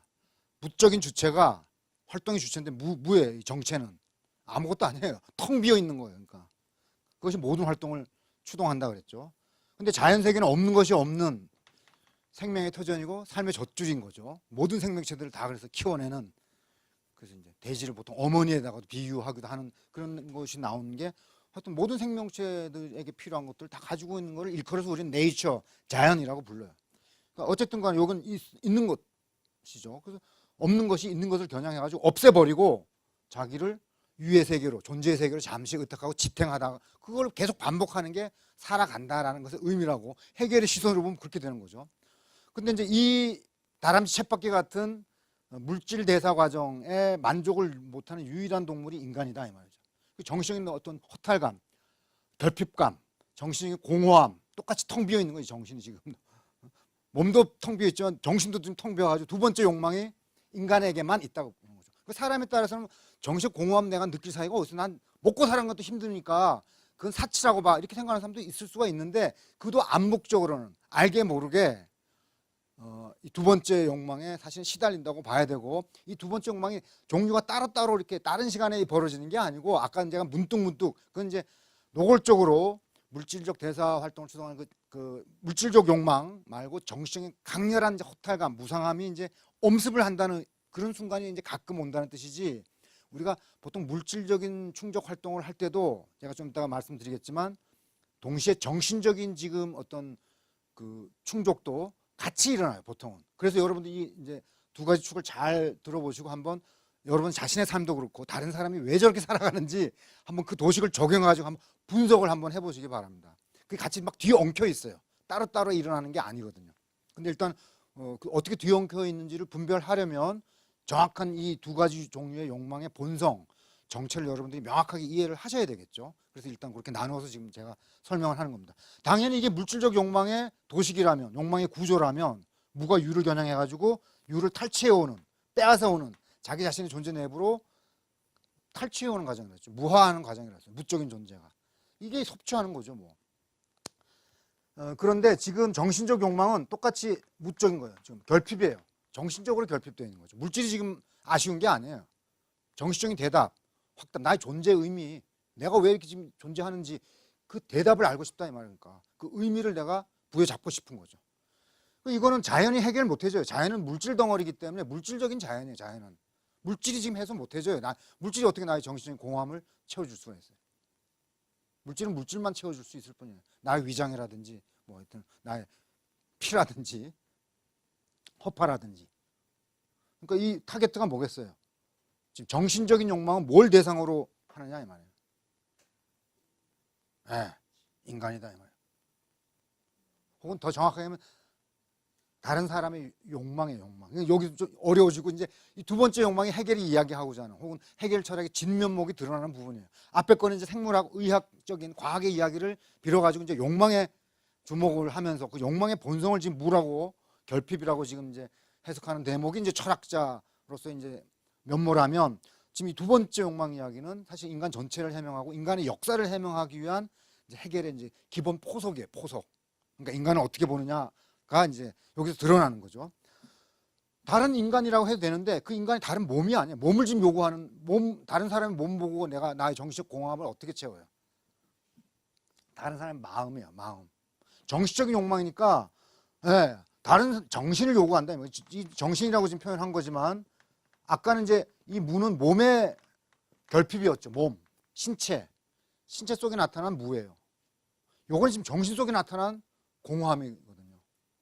그러니까 이것이 지금 탈취하러 가는, 획득하러 가는, 사냥하러 가는 대상은 물질이 아니고 정신이고 따라서 무예요.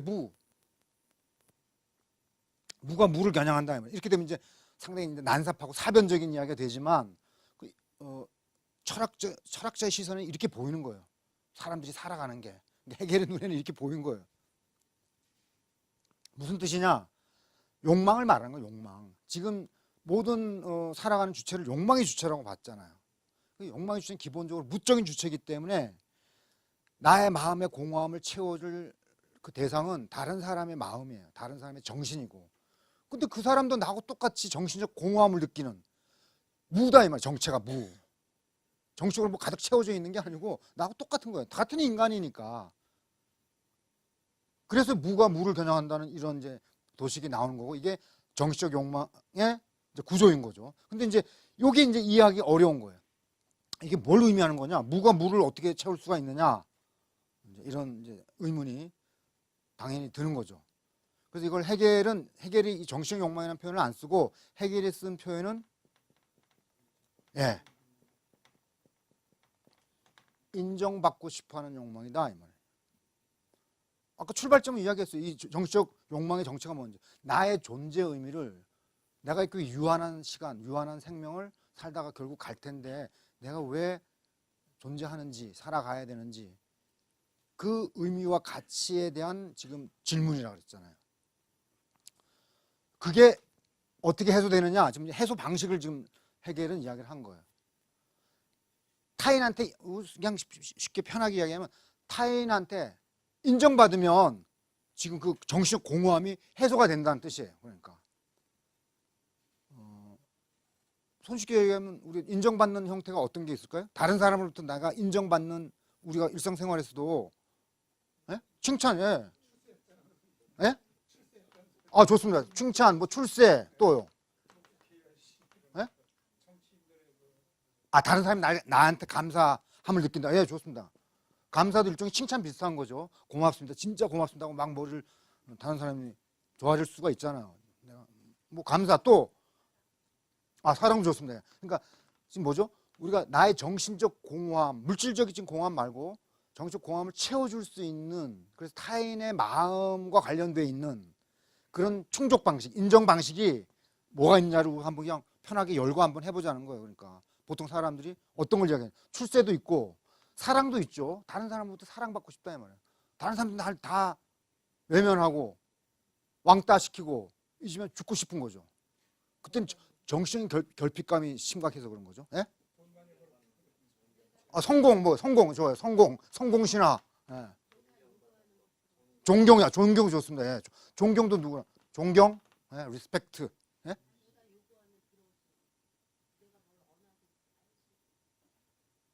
그런 경우도 있습니까?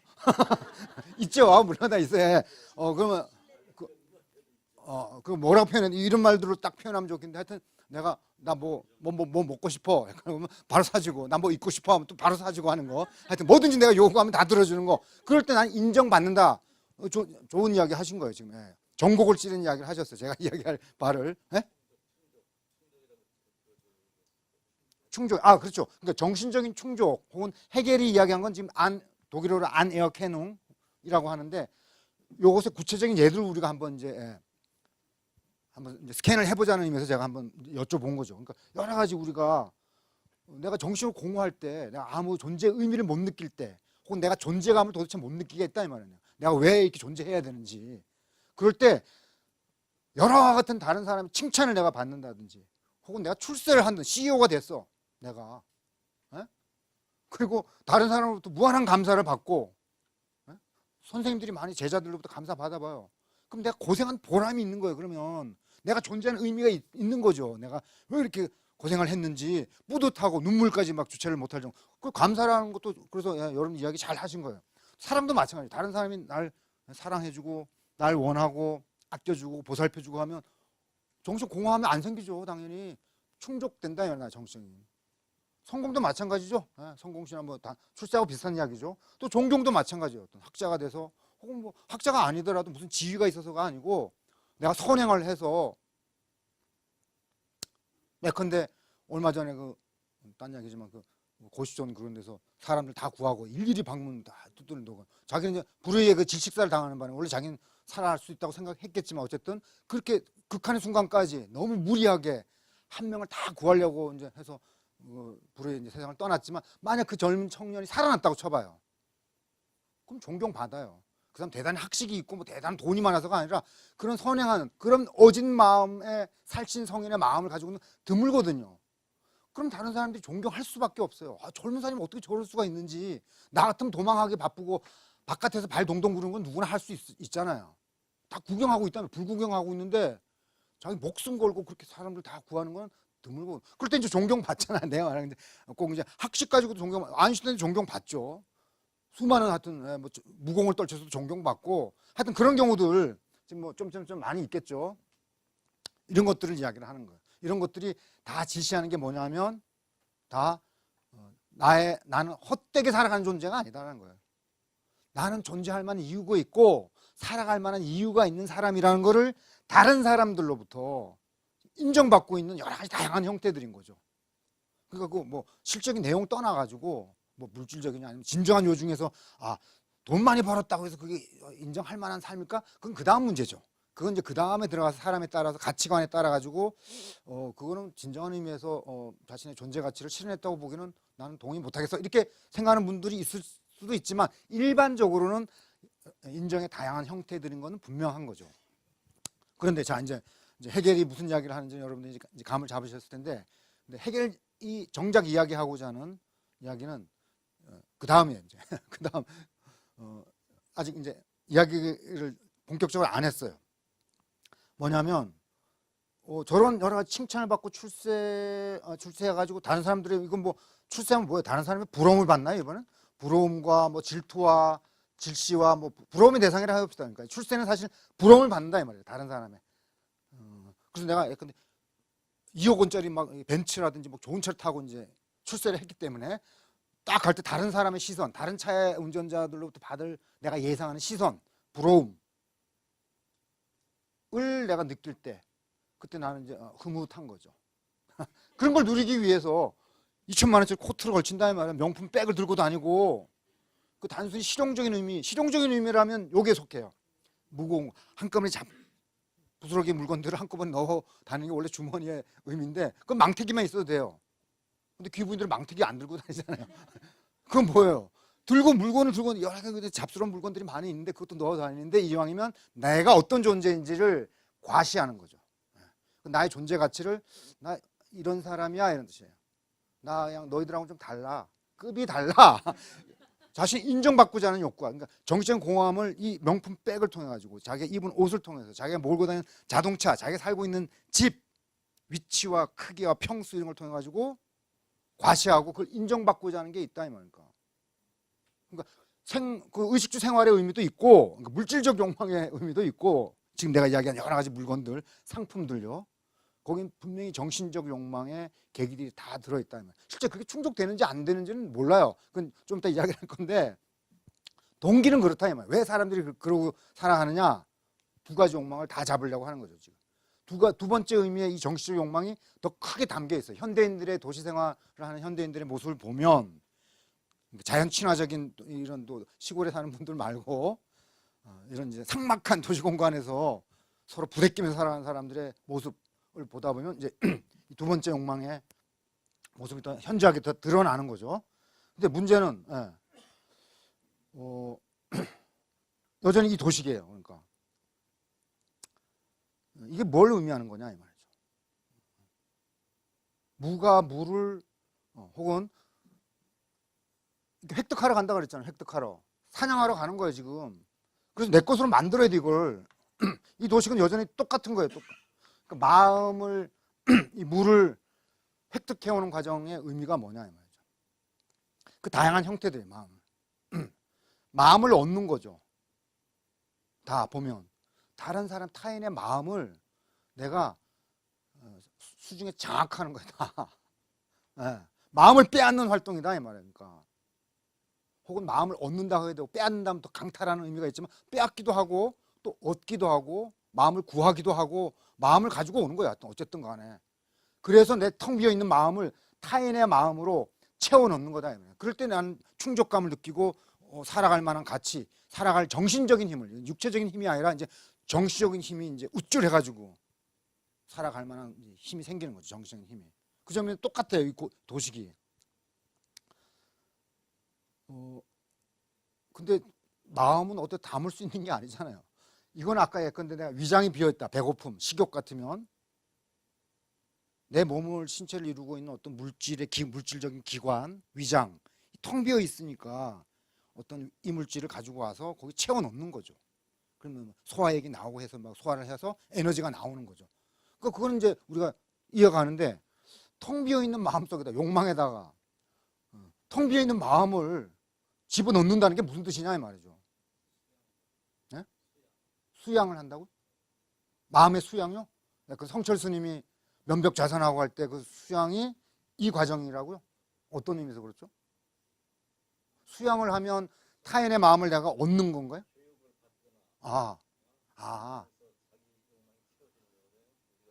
좋습니다. 지금 지식을 이야기를 하는 것 같은데 지식을 예컨대 내가 수양도 좋습니다. 지혜라고 해도 되고 지식도 상관없고 어떤 내가 정신적인 추구하는 것을 내가 드디어 깨쳐서 예컨대 득도를 하거나 깨치게 되면 내 마음속에 이제 없던 것이 그득하게 채워지니까 그러니까 독서라든지 여러분 독서나 뭐 이렇게 강좌를 듣거나 그리고 또 성철 스님처럼 면벽좌선을 해가지고 뭔가 깨달음을 얻을 때 내 정신이 채워진다.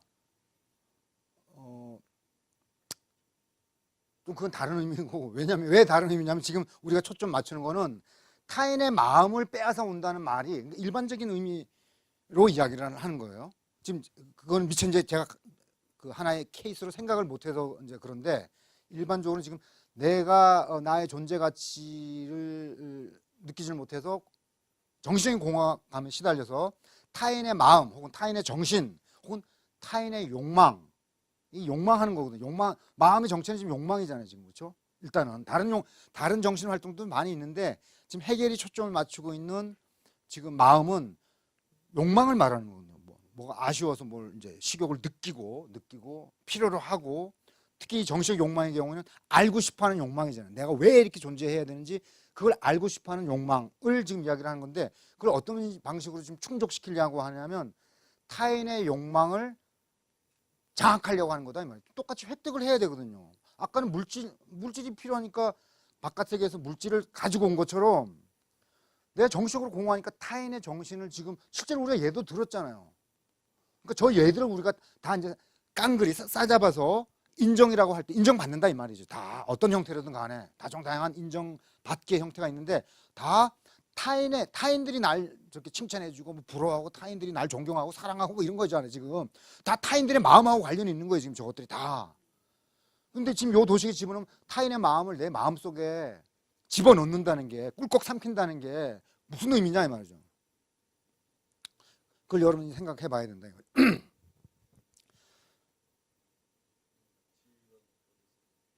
지휘관 예컨대 출세하거나 성공을 해서 예. 상당히 많이 나가신 거예요. 해결이 이제 그 이야기 합니다. 다스림의 이야기는 그건 나중에 나오고 오늘 제 강의록에는 안 들어있어요. 근데 아까 제가 이제 민주주의 이야기를 했잖아요. 인간과 인간 사이의 관계. 좀 놀라서 지금 여러분 수준이 상당히 저보다 훨씬 더 앞서서. 근데 그 이야기를 이제 해결이 해요. 그 이야기를 하기 위해서 지금 이 이야기를 하고 있는 건데, 제 강의는 오늘 시간의 제한 때문에도 그까지 안 나간 거예요, 사실은. 근데 먼저 그 인간이 다른 인간을 다스린다, 지배한다, 다른 사람을 마음을 장악한 다음에 이제 다스리게 돼 있어요.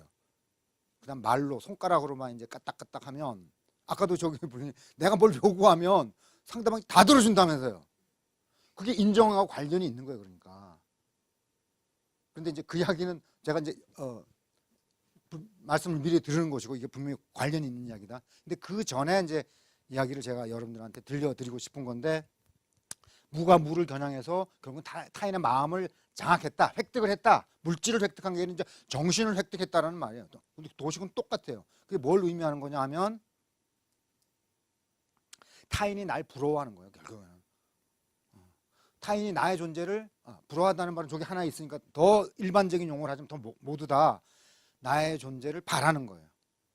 내가 없어서는 안 될 존재라고 하는 점을 뭐 전면적으로든 아니 부분적으로든 간에 그걸 인정하는 거예요. 저 사람 필요한 존재다. 저 사람 없어도 될 사람이 아니고 저 사람 나름대로 필요한 사람이라는 걸 인정하는 거예요. 다. 그걸 또 말을 한 번 더 바꾸면 이 무의 실제 내용은 욕망이라, 욕망이기 때문에 무라고 지금 표현한 거잖아요. 욕망이기 때문에 무라고 다 표현한 거거든요, 지금 이게. 근데 이게 두 번째는 정신적인 지금 이제 무잖아요. 이거를 끌어당긴다고 하는 것은 실제로 가져와서 뭐 내 마음이 뭐 자루도 아니고 주머니도 아니고 거기다 집어넣는 게 아니고 마치 자석이 끌어오는 것처럼 그가 나를 욕망하게 만드는 거예요. 욕망하게. 나는 있어도 그만 없어도 그만인 존재가 아니라 나 바라기로 만드는 거예요. 나는 꼭 필요한 사람이고, 그러니까 I need you, 난 당신이 필요해 할 때 그 필요함의 대상으로 날 만드는. 나는 뭐 있으나 마나한 존재가 아니라, 아까 존재 가치가 느끼지를 못해가지고 지금 타인의 마음으로부터 나의 존재 의미를 지금 확인하고자 하는 거잖아요. 그가 나한테 날 열망하고 있다 이 말이니까. 날 찬탄하고 있고 날 존경하고 있고 나한테 마음을 빼앗긴 거예요. 그러니까 그래서 그 시간이 되길래 그 이야기를 한번, 성욕 이야기를 한번 해볼게요. 두 가지 욕망 이야기니까 성욕과 이제 사랑이죠. 우리 그냥 흔히 하는 말로 하면 사랑인데 동물들도 사랑하잖아요. 그렇죠? 짝짓기 활동을 다 하고 그 생명 활동의 가장 본원적인 활동 중에 하나잖아요. 식욕, 살아간다고 하면 식욕과 성욕을 보통 들죠. 일반적인 의미에서 모든 생명체 활동을 보면 두 가지 욕망을 이야기를 해요. 식욕하고 성욕에. 식욕은 물질에 대한 욕망인데 성욕은 같은 종족, 같은 부류의 타 개체를 향한 욕망이죠. 그렇죠? 왜 그러냐면 성욕은 종족 보존 욕구잖아요. 우리 알다시피. 그건 뭐예요? 내가 언젠가 죽을 텐데 내가 죽기 전에 나 자신을 남겨놓고 가겠다는 뜻이죠. 온전한 나는 아니지만, 왜냐면 다른 양성생식, 유성생식에서는 꼭 짝이 필요하니까.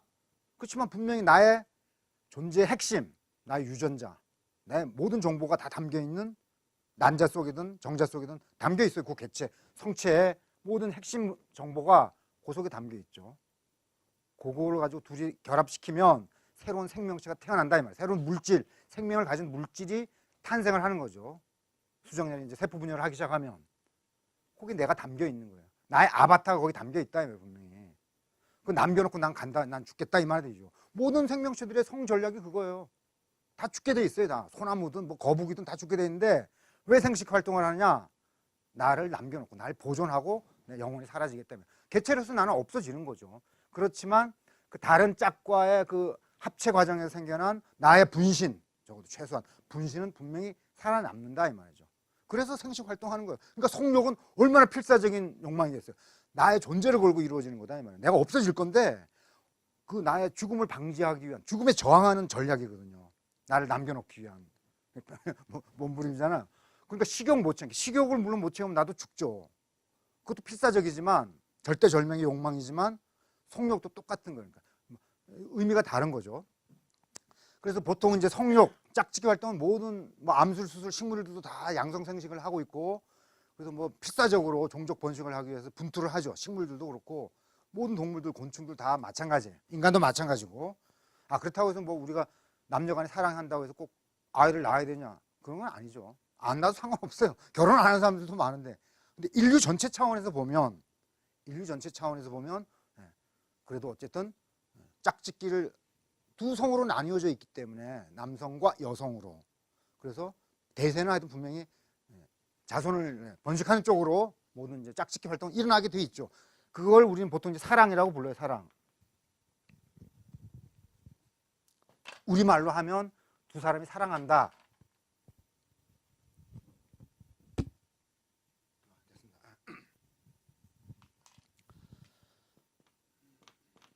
내가 누구에게 성욕을 느낀다 하면 좀 적나라한 이야기지만 이게 보통 우리가 이야기하는 사랑을 느낀다고 같은 말이다 이 말이에요. 지금 크게 보면 그런 말이죠. 뭐 섬세하게 보면 뭐 의미가 많이 다르겠지만 아무에게나 성욕 안 느낄 수도 있잖아요. 하여튼 특정한 사람에게 완전히 이제 우리 속된 말로 꽂힌다 그러면 이게 같은 말이죠. 사실은 그걸 이 두 가지 욕망의 도식에다 우리가 적용을 한번 해보자 이 말이에요. 둘이 어떻게 다르고 특히 이제 우리가 관심을 갖고 있는 거는 타인의 마음을 빼앗는다는 것에 그 핵심이 뭔지. 그게 아까 말씀하신 것처럼 왜 타인을 지배하고 다스리는 걸로 연결이 될 수 있을까까지만 오늘 여러분들 제가 강의할 것이고 여러분들 생각해 보시면 되는 거예요.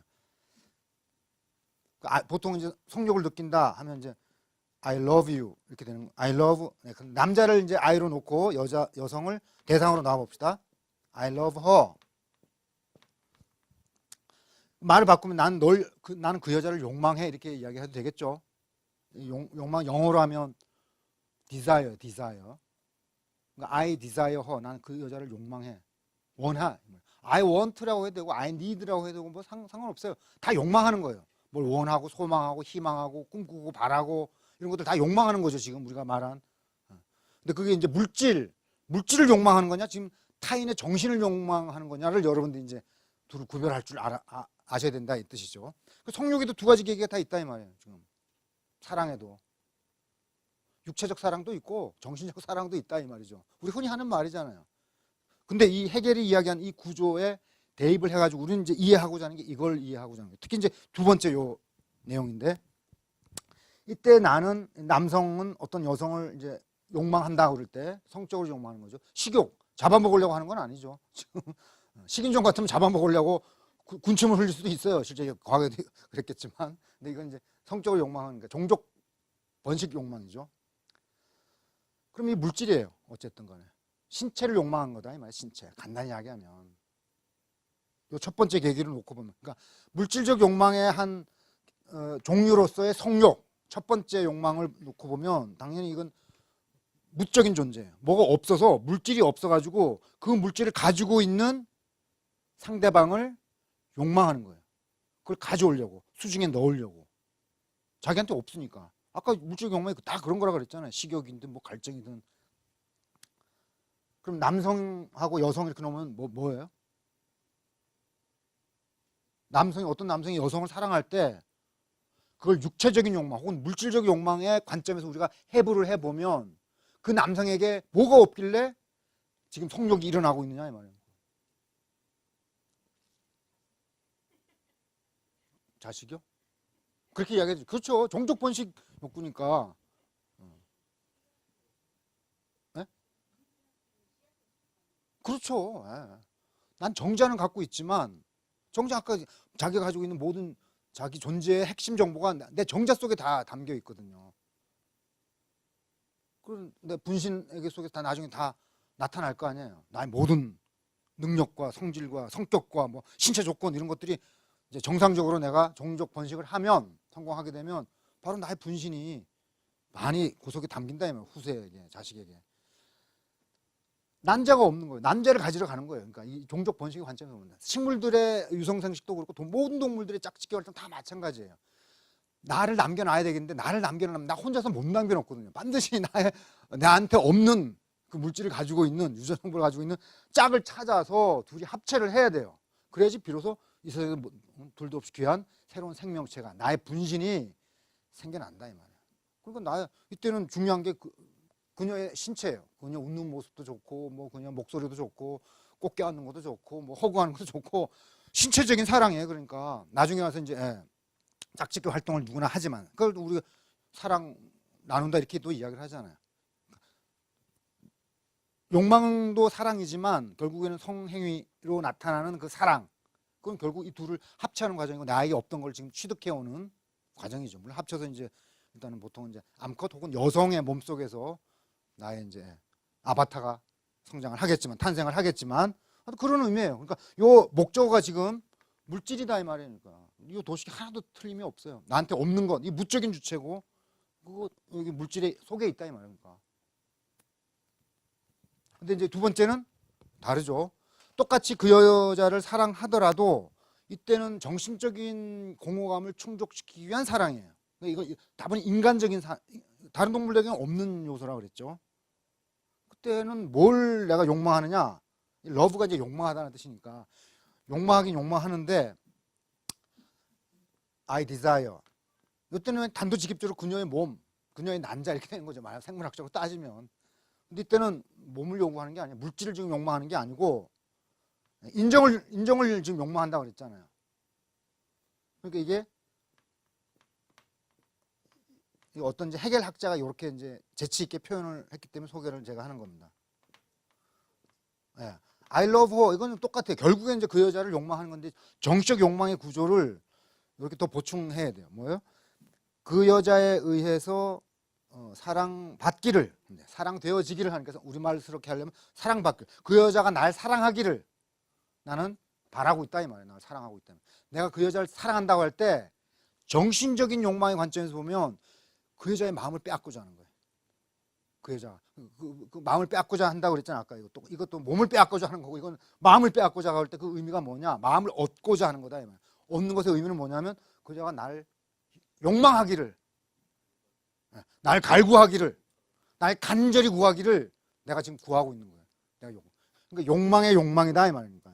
정신적 욕망은 타인의 욕망을 내가 획득하려고 욕망하는 거예요.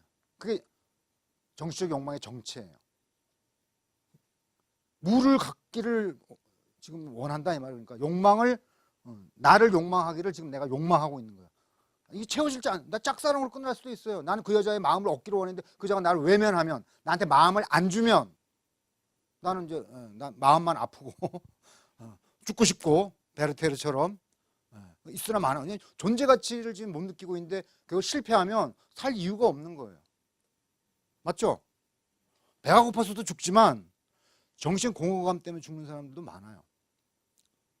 좀 고인이 돼서 고인들한테 미안한 얘기지만 노무현 대통령도 마찬가지고 현대 그 총수였던 정몽원 씨도 마찬가지고 국무배우였던 최진실 씨도 마찬가지고 어떤 분야에서든 간에 최고의 인정을 받던 사람들이 어쨌든 간에 모든 사람의 존경과 모든 사람의 부러움과 모든 사람의 찬탄을 받던 숭배의 대상이기도 하고 그런 사람들한테는 추앙의 대상이기도 한, 다 인정의 내용들이, 인정의 형태들이잖아요. 그런데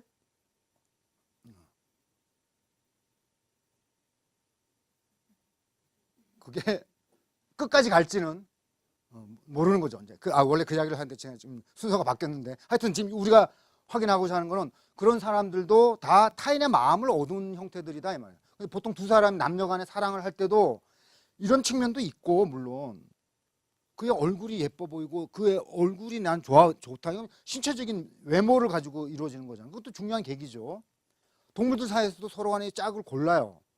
또 신체적으로 튼튼해야 되고 강건해야 되고 그래야지 암컷이 보통 이제 선택을 하죠. 수컷 적당한 것을 다 이제 신체적인 외모를 보고 그 물질의 상태를 본다 이 말이에요. 감별을 한다 이 말이에요. 근데 인간의 두 번째 욕망인데, 이때는 뭐냐면 그의 육체를 바라보는 게 아니고 그의 마음을 지금 획득하고자 하는 것이고, 그 내용이 바로 그녀가 나를 간절히 원하기를, 나 없으면 살아갈 수 없는 상태가 되도록 내가 그런 상태를 바라는 거다 이 말이죠. 그래서 그걸 지금 말을 바꾸면, 정신적인 욕망은 내가 누구에게 정신적인 욕망을 느낀다 하면 그 사람이 날 욕망하기를 지금 내가 바라고 있는 거예요. 그래서 이 실제 여기 인정을 받은 사람들은 다른 사람들의 욕망을 실제로 자기를 욕망하게끔, 근데 성공한 사람들인 거죠, 다. 그리고 내가 어떤 여자의 마음을 얻었다면 진정으로, 그럼 그 여자는 나한테 꼼짝 못해요. You mean everything to me, 뭐 이런 말 있잖아요, 우리 팝송 가사에도. 왜냐면 사랑하는 사람을 내가 얻으면, 마음을 얻으면 난 부러울 게 없어요, 이 세상에. 세상을 다 얻은 것 같은 느낌이 든다 이 말이에요. 인정받으면 나의 정신적인 고향감은 이루 하늘을 찌를 듯이 높아져서 밥을 안 먹어도 물질적 욕망을 충족 안 해도 내 배가 고프지가 않아요. 그럴 정도로 이 충족감에 사로잡히면 세상을 다, 천하를 다 얻은 느낌이 들죠. 근데 문제는 오래가지 않는다는 거예요. 그것도 물질적 욕망하고 똑같아요. 겨우 채워놓으면 다시 푹 꺼지는 것처럼, 그건 육체적인 욕망도 다시 무적인 존재로 돌아간다 이 말이에요. 근데 정신 욕망도 이건 불가피한 것이지만, 인간에게만 이것도 일시적이에요. 그러니까 시간 차이는 뭐 사람에 따라서 또 종류에 따라서 뭐 장단은 있을 수는 있지만 계속 똑같은 강도로 계속 가는 게 아니에요. 그래서 제가 아까 순서가 좀 뒤바뀌었다는 게, 그런 고인이 되신 분들, 훌륭하시고 존경받고 찬탄을 받고 했던 사람들 다 물질적인 욕망 충족에 아무 문제 없는 사람들이에요. 근데 앞으로 살아갈 때 내 존재의 가치를 더 이상 확인할 길이, 희망이 없다고 다 판단한 거라는 거는 우리도 이해할 수 있어요. 왜 그렇게 생각했습니까? 라고 우리가 안타까워할 수는 있지만, 그거는 우리 구경꾼들이나 하는 이야기고, 본인이 왜 그런 극단적인 행동을 선택했을까? 그건 인정 욕망의 더 이상 가능성, 그걸 실현시킬 수 있는 가능성이 없다고 본인은 분명히 포기한 거예요. 단념한 거예요. 앞으로 내가 뭐 한다고 해서 내가 다시 뭐 희망차게 즐겁게 혹은 어떤 의미를 갖고 내가 삶을 살아갈 이유가 없다. 다 청산한다 이 말. 다 놔두고 내가 간다 이 말이죠. 더 이상 난 살아가는 의미가 없기 때문에 뭐 이거 잘해봤자 무슨 의미가 있어. 이거 먹고 자고 싸고 먹고 자고 싸고 됐다 이제 이 말이죠. 그렇게 생각했으니까. 왜냐면 다 그 어마어마한 나름도 부와 재산과 또 좋아하고 추앙하는 무리들도 있는데 다 부질없다고 느끼는 거죠. 그랬을 거 아니에요. 우리가 이제 짐작하는 거지만, 그게 뭐냐면 바로 두 번째 정신적 욕망이 다시 무로 돌아갔기 때문에 그렇다 이 말이에요. 그 전에는 다 한때 어느 순간에 각 재계 분야, 뭐 정치계, 정계 분야, 뭐 또 문학의 이런 쪽에서 최고의, 말하자면 인정을 받고 끝간데 없이 삶의 의미를 확인하고 수많은 사람들의 마음을 빼앗았던 사람들임에도 불구하고 어느 순간에는 그것이 다시 다 꺼진다, 사라진다 이 말이죠. 그런 점에서 정신적 욕망도 무의 순환, 무의 굴레에서 벗어나지 못해요. 그래서 이제 해겔이 이렇게 이야기했다고 해서, 인간만 물질적 욕망 말고도 정신적 욕망이 있다고 해서 인간이 더 뭐 고차적이고 그래서 두 번째 욕망을 더 추구해야 되는가 보다, 그게 아니에요. 그 이야기를 해결이 하고자 하는 건 아니에요. 실제로 인간들이 살아온 인류 역사를 보니까, 해겔이라는 철학자가 보니까 이 첫 번째 물질적 욕망 말고도 두 번째 욕망이 인간 역사를 좌우하는 결정적인, 그러니까 타인의 마음을 빼앗고자, 그걸 통해 가지고 자신의 정신적 공허함에서 벗어나려고 하는 그 욕망이 대단히 간절하더라 라는 걸 이제 발견을 한 거예요. 그리고 두 개가 막 뒤엉켜서 모든 인간 삶의 파노라마들이 펼쳐지고, 아까도 이야기했던 프랑스 대혁명도 그래서 이제 터지고, 이런 걸로 해결은 일관되게 쭉 다 해석을 하는 거예요. 그런데 해결도 알고 있었지만 다 욕망이기 때문에 정신적 욕망도 욕망이기 때문에 그것이 뭐 꼭 물질적 욕망보다 더 고차작이라는 둥. 그래서 그것은 충족시키고 나면 더 이상 뭐 이제 사라지지 않는 충족감이 사라지지 않는다 그런 이야기가 아닌 거죠. 그래서 어쨌든 인간의 삶을 해명하고자 할 때는 이 두 가지 차원을 다 고려해야지만 나 자신의 삶도 이해가 가고 타인의 삶도 이해가 가고 이 사회 속에서 벌어나는 뭐 신문 뉴스 보면 많잖아요. 다 두 가지로 다 두 가지 관점이 다 들어가 있어요, 사실은. 그러니까 물질적 욕망을 충족시키는 것도 중요하고 다 돈 하면서 돈을 많이 벌려고 안간힘을 쓰는 것이고 뭐 사람마다 다르겠지만 동시에 정신적인 어떤 충족감을 다 타인의 마음을 얻고자 하는 타인의 존경과 명예심이라는 것도 다 그런 거죠. 이름을 남기고자 하는 이름을 높이고자 하는 것은 물질적 욕망이 아니에요. 내가 뭔가 의미 있는 삶을 살다가 갔다라는 그게 다 이제 어딘가에 내 기록이 남아있고 어딘가 사람들 속의 기억 속에서 내가 잊혀지지 않기를 내가 나름대로 의미 있는 삶을 살다가 간 사람이라고 하는 그 족적을 남기려고 하는 그 욕망이 정신의 욕망이 다 강렬하다 이거죠. 그 두 가지 욕망이 다시 이중주를 지금 일으키고 있다, 벌이고 있다. 이제 여러분들이 이렇게 이제 봐야 되는 거죠. 마지막으로 이제 아까 하신 이야기지만 해결이 어떻게 하다가 이제 이 인간이 인간을 지배하는 다스리는 인간들 사이 인간 관계에서 지금 인간과 인간의 관계죠. 아까는 인간과 자연이었잖아요. 생명체 중에 하나를 인간으로 놓고 보면 아까 처음 도식에 딱 맞는 거잖아요. 이게 과학기술이 개입하는 거예요. 과학기술이 물질 조달을 잘 하기 위한 과학기술이에요. 기본적으로는 생명의 물자들 의식주 생활을 개선하기 위한 여기서는 탈이 난다는 거예요. 탈이 인간과 인간 사이에 서로 인정 욕망이 발동하면서 서로가 서로 간에 이건 타인의 마음을 얻고자 하는 거고 타인도 마찬가지예요. 그러니까 어떻게 돼요? 불가피하게 바로 이 인정 욕망 때문에 만인에 대한 만의 투쟁 상태에 돌입한다 이 말이야. 다툼과 싸움과 경쟁이 혹은 전쟁이 해결해 볼 때 그랬어요. 인간 사이에 불가피하다 이렇게 본 거예요. 특히 인류 역사의 초창기에 왜 동서를 막론하고 다 노예제 국가로 시작했을까? 이게 이제 해결한 철학자의 의문을 사로잡았던 의문이에요. 그게 소수의 마음 나쁜 사람들이 힘 있지만 악독한 사람들이 대다수의 선량한 사람들을 짓밟은 게 아니고 그건 이제 우리가 동화적으로 막연 생각하는 그게 아니죠. 바로 자신의 존재 가치를 실현하고자 타인의 마음을 얻고자 하는 타인도 나한테 똑같이 그걸 요구하니까 불가피하게 충돌이 생긴다 이 말이야. 너 나 인정해야 하는데 내가 왜 너가 날 인정해. 지금도 우리 무한 경쟁 시대라 그러잖아요. 우리 끊임없이 다퉈요. 왜? 나의 존재 가치를 실현하기 위해서. 물질적인 욕망 그 물자를 취득하기 위해서도 싸우지만 동물들이 다 보통 그렇잖아요. 먹잇감을 갖고 싸우잖아요. 서로 간에. 같은 종족 간에도 그렇고 타 종족 간에도 싸운단 말이에요. 먹고 살기 위해서 그런 거고. 근데 인간은 그것뿐만이 아니고 내가 호락호락한 존재가 아니란 거예요. 존재 가치가 있는 그걸 증명하기 위해서 그러니까 간단히 얘기해서 인정받기 위해서 나의 존재 가치를 인정받기 위해서도 동시에 싸운다. 나의 존재 가치를 입증하기 위해서 그 싸우는 방식이 물론 무력으로 싸울 수도 있고 수많은 방식으로 싸울 수 있겠지만 예컨 기업과 기업도 싸운다 이 말이에요. 시장 점유율을 놓고 싸운다 이거예요. 나라와 나라 사이에서도 싸워요. 끊임없이. 뭘 도발을 하거나 말 안 듣거나 하면 싸운다 이 말이에요. 이슬람과 IS하고 미국도 싸우고 끊임없이. 거기는 물질을 놓고 일어나는 싸움도 있지만 존재를 무시하거나 모욕하면은 날 우습게 보면 우린 참을 수가 없거든요. 너 있으나 마나 너 아무것도 아니야 이렇게 해봐요. 그럼 꼭지가 돌죠 우리가. 정신으로 모욕감을 당하면 나의 존재 가치를 상대방이 나를 훼손하면 우리 불가치화를 한다고. 참을 수 없는 나의 자존심 때문에 자존심이라는 게 뭐예요? 셀프 리스펙트잖아. 내가 나 존중하는 건데 거기 상대방이 웃기고 있네 하면 그걸 실제로 그걸 담아가지고 나를 모욕하면 날 능멸하면 죽이고 싶은 거죠. 그 적개심.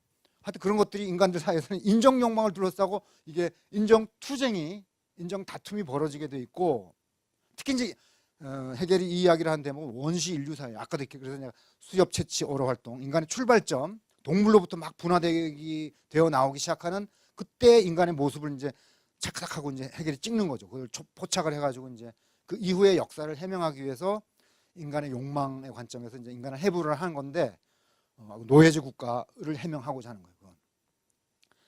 그래서 여기 인정투쟁이 벌어지고 건 생사를 건 투쟁이라고 이야기를 해요. 죽기 아니면 살기로 싸우는 거예요. 상대방이 쓰러질 때까지. 그건 뭐예요? 상대방이 나한테 굴복할 때까지 무릎을 꿇고 결국에는 알았어. 나 너의 존재를 인정할게. 나 인정 안 해도 돼. 인정 안 한다는 건 뭐야? 내 인간적인 존재로서 인정받기를 포기하는 거예요.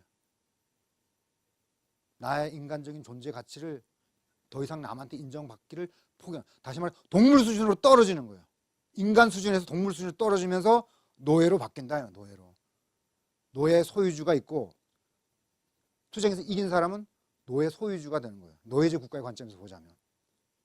반면에 죽음이 무서워서 계속 싸우다가 내가 인정받으려고 싸우는데 상대방하고 결었는데 내가 죽게 생겼거든.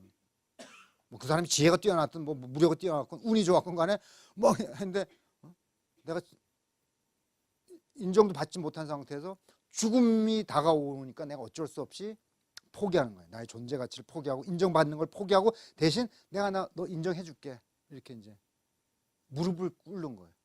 싸움이 중간에 개입을 하긴 인정 욕망에서 필연적으로 인정 투쟁으로 이렇게 진전이 되고 비화가 되면서 거의 승패가 나뉘게 돼 있거든요. 싸움은 승패가 반드시 나뉘게 돼 있거든요.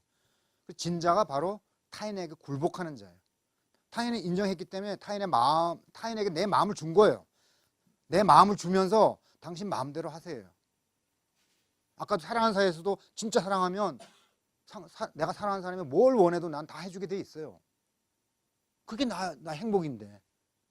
그것과 비슷하게 정치적인 투쟁인가 인간과 인간 사이에 권력 투쟁에서 혹은 인정 투쟁에서 패배하면 죽음을 내가 당하지 않기 위해서는 내 마음을 양도를 해야 돼. 마음을 너 상대방한테 안겨줘야 돼요. 그건 무슨 이야기냐? 상대방이 지 마음대로 나를 이제 좌우하는 거예요. 좌지우지한다 이 말이에요. 마음을 빼앗았기 때문에 이제 내 마음대로 난 살아갈 수가 없어요. 내 마음이 없어요. 내 마음은 저 사람한테 가 있다 이 말이니까. 저 사람이 장악하고 있는 거예요. 내 마음을 조종한다 이 말이니까. 너 이렇게 농사지어. 소출을 10배로 올려. 나 일을 안 할 테니까 집 화로는 이렇게 짓고 뭐 이제 말만 지시만 해. 지시 명령만 내리고 말 안 들으면 죽여버리는 거죠. 무력으로 물론 제압을 하는 거죠. 물론 상대방은 이미 어쨌든 간에 자신이 존재가 나보다 하잘것없다는 걸 인정하고 굴복을 한 자이기 때문에 나는 인정투쟁에서 이김으로써 내가 존재 가치가 있고 타인의 마음을 얻을 인정받은 존재라는 것을 나는 증명을 했기 때문에 그걸 누리는 방식은 타인을 지배하면서 더 안락한 생활을 하는 거예요. 지금도 명령과 지시를 내리는 사람들은 그렇지 않은 사람에 비해서 인정받은 사람이에요. 지금도 만약에 상하 질서가 있다면 인간 사이에 불평등 관계가 있고 지배하고 예속되는 그 관계가 지배 예속 관계가 있죠. 지금 엄연히 존재해요. 다양한 형태로. 지배한 사람은 하여튼 그 예속된 사람의 마음을 가지고 있는 거예요. 지금. 그래서 말로만 해도 돼요. 내가 굳이 신체적으로 막 힘든 일을 안 해도 돼요. 내가 손에 흙을 안 묻혀도 다른 사람들 아래 것들이 하면 된다. 아래 것들이. 난 인정받은 자기 때문에 나 그렇게 힘들게 안 살아요. 물질적 욕망을 충족하기 위한 물질적 물자들, 아까 생명의 물자들을 취득하기 위한 힘든 일, 노동으로부터 난 면제되는 거죠. 지배 예속의 의미는 왜 인간과 인간 사이에 지배하고 예속되고 혹은 불평등 관계가 존재하느냐? 기본적으로는 인정투쟁, 그 존재의 공허함 때문에 생겨나는 그걸 타인의 마음을 얻음으로써 획득하고자 하는 거기서부터 비롯된 것이고 그 결과가 그 인정투쟁의 결과가 인간들 사이의 불평등 관계를 낳는 거다 이 말이죠. 그렇기 때문에 이 문제가 바로 지배 문제, 인간이 인간을 다스리는 문제하고 직결되어 있다고 해겔은 본 거예요. 그래서 이것이 이제 인간 역사의 내내 아까도 말씀드렸지만 동서 다 노예제 국가, 진시황도 다 노예제 국가, 이집트도 피라미드 만들고 할 때 다 파라오 다 노예, 대다수 백성들은 다 노예였어요. 한 줌도 안 돼, 5%도 안 되는 사람들이 다 주인객이고 인정투쟁에 승리한 자들이 칼과 무력으로 대다수 인민들을 말하자면 다스리고 부리고 그렇게 몇천 년 동안을 노예제 국가를 다 시작했어요. 인간 역사는 그렇게 시작이 된 거예요. 근데 이제 점차 개선이 되죠. 인간 역사에서 놀라운 반전이 일어나고 뒤집히고 그렇게 하는 걸 해결이 쭉 다 서술을 해요. 그러면서 이제 프랑스 혁명에 오면 그게 무슨 의미냐? 인정받지 못한 대다수 민중이